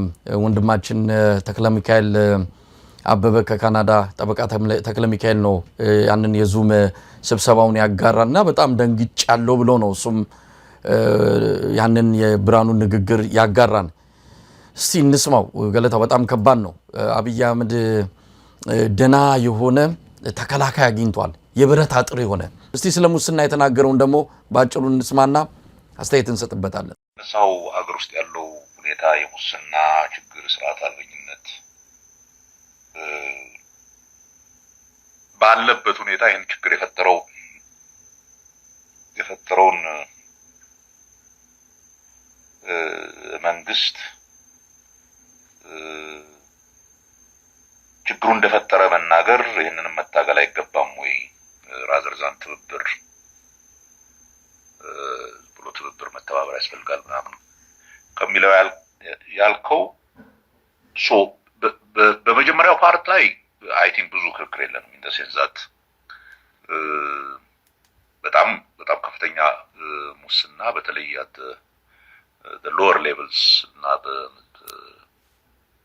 በትናንሽ የመንግስት ተቋሞች ውስጥ በሚሰሩ ሰዎች ውስጥ በጣም አለ።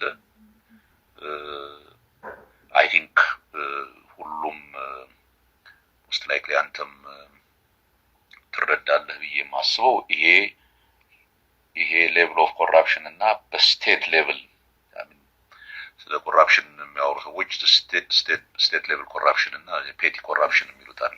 በታች ህብረተሰቡ ሰርቪስ ለማግኘት በየትኑ በሚሄድበት ጊዜ ኢንክሉዲንግ whether it is ገቢዎች ጋር or anywhere ጉምሩክ or whatever it is የሚገጥመው አይነት የሙስና አይነት ነው። መንግስት መስሪያ ቤቶች የሚገጥመው አይነት እና ይሄ at the state level በሰፊው የሚዘረፍበት to the extent of ስቴቱ ሊሰራ የሚያስባቸውን እንኳን ፕሮጀክቶች የማይሰራበት ለምሳሌ በቲፒኤልኤፍ ጊዜ የነበረው አይነት ኮራፕሽን where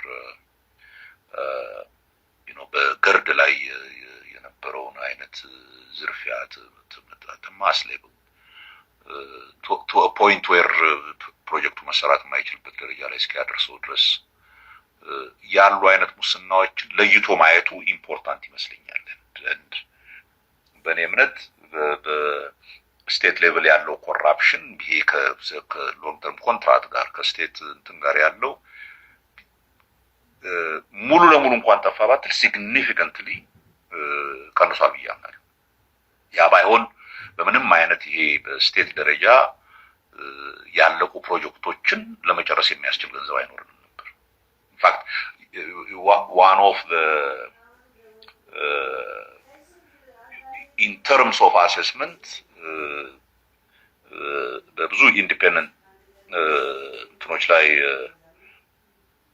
አናሊስቶችም እንትን የሚያደርገው including international ተቋማት exactly that where is the state getting all these resources to actually do all these projects እነኚህን ሁሉ ፕሮጀክቶችና just look at GERD. I mean it was ለውጡ በሚመጣ ጊዜ በ4 ቢሊዮን ያልቃል የተባለው ደርግ ማነው GERD 8 ቢሊዮን ወጥቶበት ግማሽ ጋር እንኳን አልደረሰም። in 4 years ያንን ፕሮጀክት ማጠናቀቅ ተችሏል። and this is true to ኮይሻ, this is true to many የመንገድ ፕሮጀክቶች, this is true to ባቡር, this is true to ግብርና ላይ የሚካሄዱ እንትኖች, this is true to corridor and other እንትንስ. so ይሄ ፕሮጀክትን ለመጨረስ የሚያስችል የስቴቱን ሪሶርስ at the grand level ውሳኔ የሚሰጡት ሰዎች አካባቢ በፊቱ አይነት ኮራፕሽን አለ ወይም ተባብሷል ማለት አናሊቲካሊ ፌር አይመስለኝም። እውነትም ነው ብያለሁ። ገለታው አሁን የሰማኸው አንድ የብልጽግና አመራርን አይደለም ወይ ባለስልጣን ወይ ሚኒስትርን አይደለም። በሚቀጥለው ምርጫ ብልጽግናን አሸንፌ መንግስት ሆናለሁ ከሚል ተቃዋሚ ፓርቲ አመራር የተሰማ ነገር ነው። አስደንጋጭ ነው።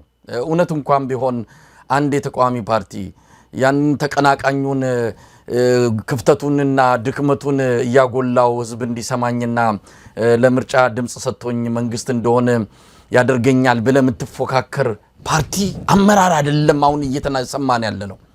ብልጽግና ጠበቃና የብልጽግና ምንድነው ሜጋፎን ነው የሚባለው እንደዛ ሆኖ ሲመጣ ግን እኔ ጤንነቱንም ተጠራጠርኩ። እውነት ለመናገር የሰው ልጅ አይታወቅም በምን ጫማ ስር ሆኖ በምን ተጽኖ ስር ሆኖ እንዲህ አይነት ነገር ውስጥ እንደሚገባ አናቅም።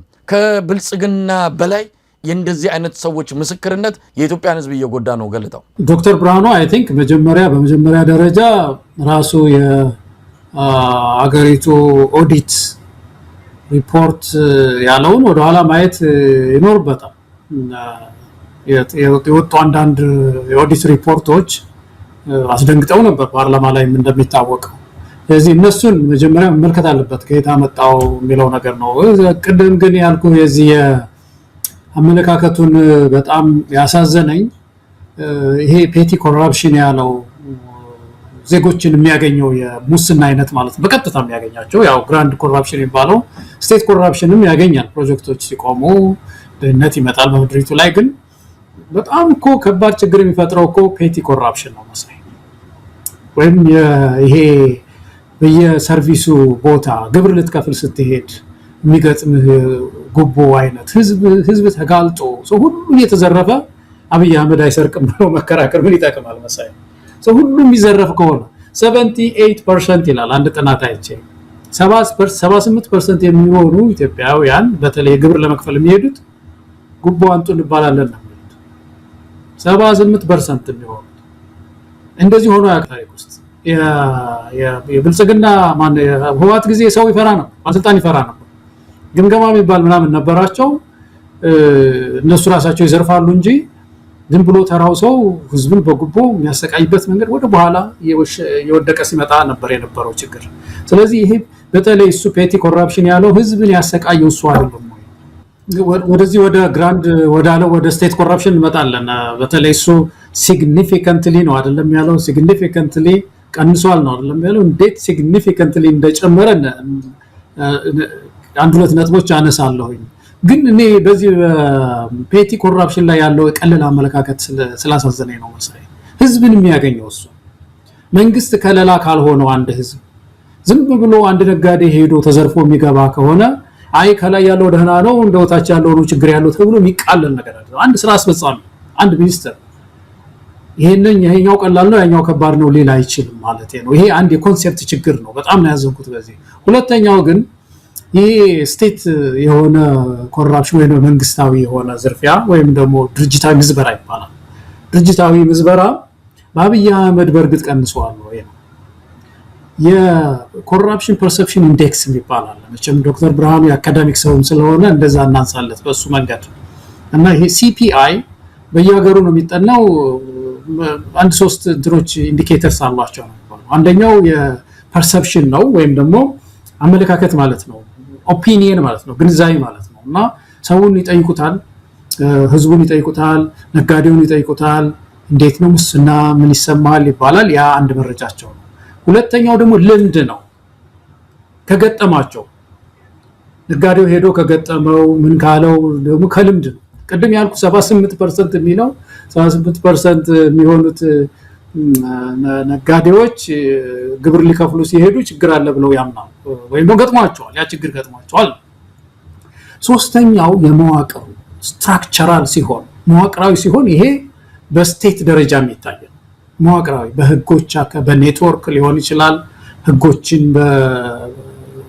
በመጠቀም ሊሆን ይችላል ወይም ደግሞ ህግ ዘለል አጉራ ዘለል በመሆን ሊሆን ይችላል ይሄን በማድረግ የሚፈጸም የሙስና አይነት ነውና የሶስተኛው ከመዋቅር ጋር የተያዘው በቀጥታ ከስቴት ጋር የተያዘው መሳይ አሁን ወደ መዋቅር ነው ለምሳሌ አሁን በአብይ አህመድ ዘመን ብዙ ኦዲት የማይደረጉ ተቋማት ተፈጥረው የለም እንዴ ይሄንን ዶክተር ብርሃኑ ያጣሉ ከዚህ በፊት ግንቦት 7 አባል በነበረበት ጊዜ ማነው መሪ በነበረበት ጊዜ ሁሉ ተቃዋሚ በነበረበት ጊዜ ሁሉ እኮ ኤፈርት ኦዲት አይደረግም ኤፈርት ኦዲት ስላልተደረገ የተዘረፈ ነው ያለ የራሱን ፐርሰፕሽን እኮ ሲናገር የነበረ ሰው የትኛው ተቋም ነው ይሄ ምንድነው ስማቸው ሁሉ እዚህ የቤት ዕቃ የሆኑ ለምሳሌ ደግሞ ሰበለው ገበታ በለው አገልግል በለው ሰፌድ በለው የትኛው ተቋም ነው እንትን የሚደረገው ምንድነው ኦዲት የሚደረገው የትኛው ተቋም ሄዶ የተመሰረተው እንደዚህ ነው በዚህ ተቋም ስር ነው ያለው በዚህ ተቋም ስር እንደሞ ግዚት ሆኖ ያሳደገው ነው ያለው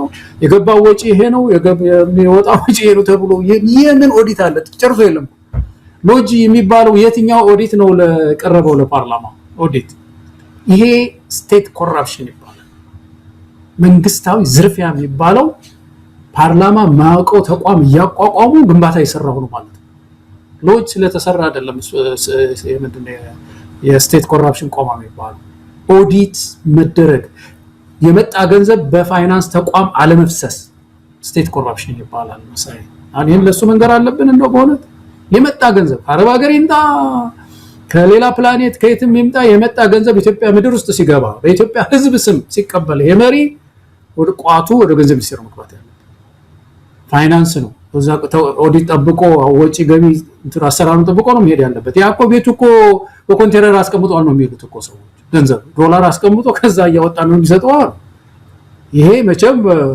ይሄ ስቴት ያለው እሱ ይሄን አይመለከትም ማለት ነው አባይን አንስቷል አባይ ግድብ ወጪ ኦዲት ተደርጓል መች ቀረበ እስካሁን ድረስ አልቋል ሲያልቅ አንድ ፕሮጀክት ማን ነው ያሬድ ነው ለባለፈው አንድ ጊዜ ሲያነሳ የነበረው አንድ ፕሮጀክት ሲያልቅ በፕሮጀክት ማኔጅመንት ውስጥ መሳይ መጨረሻ ላይ ሪፖርት ሲደረግ የወጣ ወጪ፣ የከሰረ ኪሳራ፣ ያልተጠበቁ ወጪዎች ይባላል፣ የገጠመ ችግር ይባላል። አገሪቱ ይሄን ያህል አወጣች፣ ከዚህ ይሄን ያህል ተገኘ፣ ከዛ ይሄን ያህል ተገኘ፣ ወዱ ዝርዝር ሪፖርት ይደረጋል። ምን ዋናቀው እንደውም በመሃል አሜሪካ ሁሉን የማዋጥቻለሁ ብላን ቁጭ አለ እና አብይ አንዴ ያዋጣለች አንዴ አላዋጣችም ሲል ነበር የነበረው። ስለዚህ እነዚህ ያሁን እሱ የጠቀሰው ምንድነው የአባይ ግድብ እንኳን ኦዲት አልተደረገም።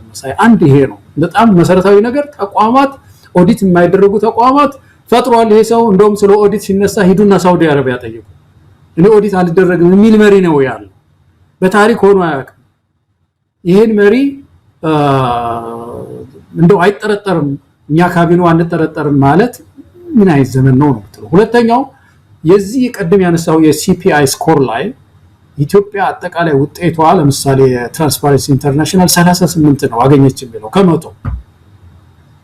ይሄ ማለት ግን ወድቋል ማለት እኮ ነው። እንደ ኔሽን ወድቀናል ማለት ነው። 50 እንኳን አላገኘንም። 50 አግኝቶ እኮ 50% የሙስና ችግር ላይ ካለን እኮ በጣም ማስደንጋጭ ነው። እንኳን 38 እንግዲህ አንድ ተማሪ ትምህርት ቤት ሄዶ ወላጅ እስቲ ያስበው ሂሳብ ትምህርት ከመቶ 38 አገኘ ማለት ምን ማለት ነው? ወርቋል ማለት ነው። ወይም ደግሞ ወደሚቀጥለው አመት ለመዛወር አንድ ክፍል ከአራተኛ ክፍል ወደ አምስተኛ ክፍል ለመሄድ አቨሬጅ ውጤቱ 38 ነው ካለ አራተኛ መድገም አለበት ማለት ነው። 50 ማግኘት አለበት ቢያንስ። እና ወድቀናል እንደ እንትን ምንድነው ሙሰኛ ስቴት ነው የሚባለው በአጠቃላይ የሚገለጸው። እና ይሄ ከመዋቅር ጋር ተያይዞ የመጣ ነው።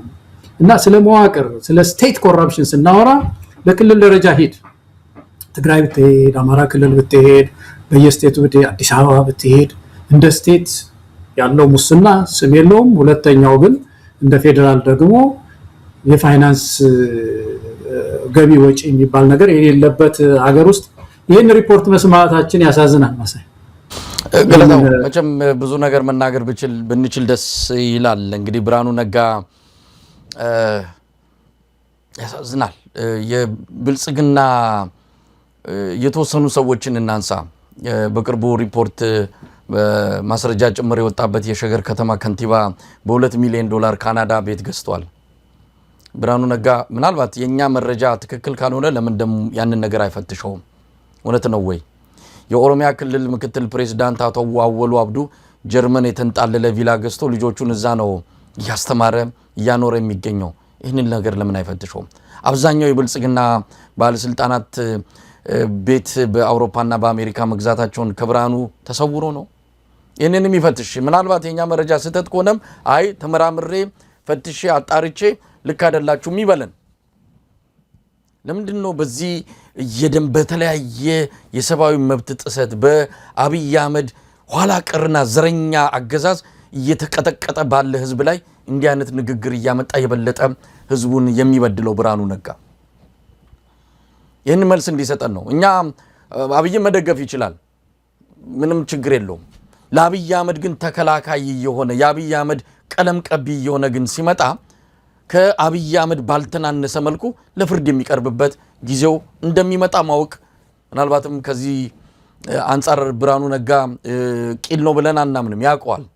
ተባባሪ በመሆን ለዚህ ስርዓት አጋዥ በመሆን አምባገነኖች እንዲያደርጉ ምቹ ሁኔታዎችን በመፍጠር ረገድ ብርሃኑ ነጋ ተጠያቂ መሆኑ አይቀርም። ለማንኛውም ሰሞኑን አንድ የኦሮሚያ ክልላዊ መንግስት ምንድነው የጨፌ ኦሮሚያ ስብሰባ አድርጎ የአንድን የምክር ቤቱን አባል ያለ መከሰስ መብት አንስቷል። የክልሉ ከፍተኛ ባለስልጣን ነው። ይሄ ባለስልጣን ያለ መከሰስ መብቱ የተነሳው በምን እንደሆነ አልተነገረንም፣ ግን ያለ መከሰስ መብቱ ተነስቷል። ለብርሃኑ ነጋ እንደው ምናልባት አቆም ብርሃኑ ነጋ ከዚህ አንጻር መረጃው የለውም ወይም ደግሞ ዕውቀቱ የለውም ብለን አይደለም። ምንድነው አውቆ የተኛን ቢቀሰቅሱት አይሰማም እንደሆነብን እናውቀዋለን። ይሄ ግለሰብ በጣም አሳፋሪ በሆነ እንግዲህ ሙስና ማለት ገንዘብ መስረቅ ብቻ ከሆነ የብርሃኑ ፍልስፍና ወይም ደግሞ ብያኔ ግድ የለም ካንተ በላይ እናውቃለን ብለን አይደለም። ሙስና በጣም ሰፊ ነገር ነው። ገንዘብ መስረቅ ብቻ አይደለም፣ የስልጣን ብልግናም አለ። ይሄ ባለስልጣን ያለበትን ወንበር ተማምኖ ለኢትዮጵያ ባህል ለኢትዮጵያ እሴቶች በጣም ነውር የሆነ እውነት ለመናገር እጅግ አስደንጋጭ ሴቶችን እያማለለና ቪዲዮ እየቀረሰ የወሲብ ግንኙነት ሲፈጽም የሚያሳይ ቪዲዮ የተለቀቀበት ባለስልጣን ነው። ይሄ ባለስልጣን ነው ነገሩን ሳይገልጹልን ያለ መከሰስ መብቱን ያነሱት። ሁኔታው በጣም አደገኛ ስለሆነ እያንዳንዱ ባለስልጣን በርን የሚያንኳኳ ጉዳይ ስለሆነ ይሄን ባለስልጣን ገንዘብ ይዘርፋል፣ እንደፈለገ ይሆናል። ሌላው ይቅርና ለሚያማልላትና አብሮ አንሶላ ለሚጋፋት ሴት ሲል የአንድ ከተማን የማስተር ፕላን ሁሉ ቀይሯል ነው የተባለው። ይሄውን ያለ መከሰስ መብቱ የተነሳው የኦሮሞ ብልጽግና የኦሮሚያ ብልጽግና ባለስልጣን ነው። ብርሃኑ ይሄንን አልሰማም። ከዚህ በላይ ሙስና አለ። አብይ አህመድ እያንዳንዱ ባለስልጣንን በቪዲዮ ጭምር የያዘው ቆሻሻ ነገራቸውን ብርሃኑ አልሰማም። ምናልባትም እሱም የዛ አካል ሊሆን ይችላል። በብዙ ነገር ይታማል። አላቅም እሱ ንጽህናው ያውጣው ወደፊት። እና ሙስና ምንድነው? ገንዘብ መዝረፍ ብቻ እኮ አይደለም፣ የስልጣን ብልግና እንዲህ አይነት ነገር የኢትዮጵያ እውነት ለመናገር ህወሓቶች በዚህ አንፃር የብልጽግናን ያህል ኢትዮጵያን በአጥንቷ ያስቀሩ ናቸው ለማለት በእጅጉ የሚከብድ ነው። የጠቀስከው ነገር መቼም እንግዲህ ብዙ ባለስልጣናት አካባቢ ያለ ችግር ነው። እንደዚህ አይነት ችግሮችን መሽረጥ የሚያደርጓቸው ሰውየው ካልተመቻቸው፣ ከዛ ውጪ ሲዘርፍ ቢውል ሲዘርፍ ውሎ ቢያድር ጨፌ ኦሮሚያ ብለው የአዲስ አበባ አስተዳደር ምንም ዘወር ብለው አያዩትም። የተወሰነ አንዳንድ ነገር ሲፈልጉ ወይ ሌላ ማስፈራራት የሚፈልጉት ሰው ሲፈልጉ ያችን ያስቀመጧትን ካሴት አውጥተው እንደዚህ ያደርጋሉና ሌሎችም እንደዚሁ ናቸው ለማለት ነው። መሳይ ብዙ በየቤቱ በቤቱ ውስጥ በዚህ በብልጽግና ቤት ውስጥ ብዙ ችግር በተለይ ከሙስና ጋር የተያያዘ ብዙ ቋጥኞች የሚሉት እንደዚህ አይነት መንግስት አሁን ከህዝብ ከተፋታ በኋላ ህዝብ ጋር ትረስት የሚባለው መተማመን ካጣ በኋላ አንድ ስርዓት የሚቆመው እንግዲህ በሙስና ነው። ሌላ ምንም ማቆሚያ የለው። በሙስና በጥቅም በምን ኔትወርክ ይፈጥርና ይቆያል የተወሰነ ጊዜ እንግዲህ ያ ኔትወርክ እስኪበጠስ ማለት ነውና ኢትዮጵያ ውስጥ ያለው ነገር ይሄ እኮ ነው። በግልጽ ነው የሚታየው። ሙስና ላይ የተዋቀረ ኦሊጋርኪ ነው የተፈጠረው። የሀብት ዝውውር ተደርጓል እኮ አይተናል አይደለም? ባለፈው ህወሓት ላይ ይዘው በህገወጥ መንገድ የያዙት ነው ሀብት የተባለው እኮ ወደ ሌላ ሀብት አዛውረውታል። በግልጽ ነው። ይሄ ሙስና አይደለም ማለት ነው። ሰፊ ሀብት ብክነት የታየው በዚህ ዘመን ነው፣ በብልጽግና ዘመን ነው። ከሌሎች ዘመናት በላይ ምንም ሃይባ የሌለበት አይነት የሚመስል የሚያሳፍር ነገር ቅድም ያልኳችሁ ያነሳናችሁ ተቋም ሲፈጠር እንኳን ፓርላማው እንኳን ይሄ እንደው ለስሙ እንኳን እጁን ሳያወጣ ዝም ብሎ ተቋም ይፈጠርበት ምድር ነው ያለው። ዩኤኢ እኮ ቤተ መንግስት ይገነባች ነው ያለው። ይሄ ሙስና አይደለም? የብሔራዊ ጥቅምን አሳልፎ መስጠት አይደለም? የፈረንሳይ ጋዜጣ ይሄን አወጣ ባለፈው አሁን በቅርቡ አንዱ ዩኤኢ እጅ አለ ብሎ ማሳያ ካለው መካከል አንዱ የተጀመረው የጫካ ፕሮጀክት እንትኗን እየገነባች ነው ይላል ጽሁፉ። ይሄ ምንድነው? ቤተ መንግስቷን ከፍተኛ ህልውና በጣም አለ። አንዱ ማሳያው ይሄ ነው የሚለውና እዛ ውስጥ ያለው ሙስና ይሄ አንድ ሀገር ውስጥ በአንድ ሀገር የፋይናንስ ሲስተም ውስጥ የሆነ ሀገር መጥቶ ያለምንም ኦዲት ያለምንም የፋይናንስ ፍሎ ወይም ፍሰት እንደፈለገው እንደዚህ አይነት ሁኔታ የሚሆንበት ምድር እንደዚህ ስቴት የሚባለው የስቴት ኮራፕሽን የሚባለው ይሄ ነውና ከዛ ባሻገር ደግሞ ያልከው የስልጣን ዋልጌነት ምን ስምስ አለው እሱ ብለህ ነው። በጣም እኮ የከፋ ዘመን ላይ ነው ያለነው መሳይ፣ በጣም የከፋ ዘመን ላይ ነው ያለነው። ገለታው እንግዲህ ዝግጅታችንን እናበቃለን። የዋናው አጀንዳችን የነበረው የምርጫ ቦርድ በወልቃይት ጠለምት፣ ራያ፣ አላማጣ፣ ኮረም ላይ ያደረገው ውሳኔን የተመለከተ ነው። አዳዲስ መረጃዎች እየመጡ ነው። እንግዲህ ብልጽግና የሚሉት ወለፈንዲ ፓርቲ በዙሪያቸው የሰበሰባቸው አገልጋዮቹ አሁን እርስ በርስ እየተጣሉ ነው። ዛሬ በትግራይ በኩል ያሉት ጌታቸው ረዳ፣ ጀነራል ጻድቃን፣ ወይዘሮ ኬሪያ ኢብራሂም አጥብቀው በመቃወም ይሄ ከፍተኛ አደጋ ሊያስከትል የሚችል ውሳኔ ነው ብለው ከፍተኛ ተቃውሞ እያሰሙ ይገኛሉ። በዚህ በኩል ደግሞ የአብን ቀደም ሲል እንዳልኩት አብን ስያሜውን እንደፈለግን እያቀያየርን መጠቀም እንችላለን። እነሱ ደግሞ መግለጫ ሁሉ አውጥተዋል። ምርጫው በክልል ደረጃ በአማራ ክልል ሊመርጥና ይሄ ድል ሊሰጠውና መብቱ ሊከበርለት ይገባል ብሎ አብን መግለጫ አውጥቷል። እንግዲህ አብይ አህመድ በዚህ መሃል ገላጋይ ሆኖ ሊመጣ ነው። ሁለቱም የሱ ሰዎች ናቸው። እነ ኬሪያ ኢብራሂምም እነ ጌታቸው ረዳም እነ በለጠ ሞላም የአብይ አገልጋዮች ናቸው። የሳሎን ባሪያ ናቸው። አብይ አህመድ እነዚህን ሁለቱን እንግዲህ ሊዳኝ የሚችል ምን አይነት ውሳኔ ያመጣል አብረን የምናየው ነው። ገለታው ጨርሰናል። አሁን መሳይ በአንድ ጊዜ አሁን ሁለት ካርዶች ሲጠቀም ኢትዮጵያውያን ወደ ኋላ በደንብ ማየት አለብን። የመጀመሪያው ካርድ መቼ ነበረ የትግራይ ነው ያለው? በትግራይ ክልል ስር ነው ምርጫው የሚካሄደው ያለው መቼ ነበረ? ምርጫ ቦርድ መንግስት እንግዲህ ያው መንግስት ምርጫ ቦርድ አንድ መንግስት አካል ነው አይደለም? መቼ ነበር ያለ እንደሆነ የዚያ አማራ ፋኖ ትግል በተጠናከረበት ጊዜ ተቋም እየተፈጠረ በነበረበት ጊዜ በቃ በዚህ ብስጭት ለዛ ሰጥቻለሁ ነው ለትግራይ ነው የሚሆነው ትንሽ አንጫጫውና ዛሬ ደግሞ ማነው ትግራይ አልመርጥም ብላ አምጻለች ምርጫ ምን የክልል አይካሄድም ብላ አምጻለች ደግሞ ጦርነት አስቧል ዛካይ ስለዚህ ከዛ ነጠቀና ደግሞ በሌላ ድብዳቤ ለብቻው እናደርጋታለን ያለ ነውና ቁማር ነው አይደለም ይሄ ነው ቁማር የሚባለው ይሄ የተለያዩ ካርታዎች የመዘዘ መጫወቻ ነው የሆነው ስለዚህ መንቃት አለብን ይሄ አማሮችን አያስደስትም ትግራይን ለብቻው የሚያስከፋ አይደለም እዚህ ቁማር ሁላችን ተከፍተን የወልቃይት ጉዳይ ቀደም ያልነው ነገር ነው ኢምንት ነው ይፈታል በመከክር እነዚህ ሁለት ወንድማማች ህዝቦች አንተ ትብስ አንቺ ትብሽ አንቺ ትብሽ አንተ ትብስ ተባብለው የሚፈቱት ነገር ገለታው እንግዲህ ብዙ ነገሮችን ያነሳንበት የለቱ የአንከር መረጃ ክፍለ ጊዜ ይህንን ይመስላል ተመልካቾቻችን ስለተከታተላችሁን እናመሰግናለን ገለታውንም እንደዚሁ ያመሰገንን የለቱን ዝግጅት እናበቃለን ኢትዮጵያ በክብር ለዘላለም ትኖር ጤና ይስጥልን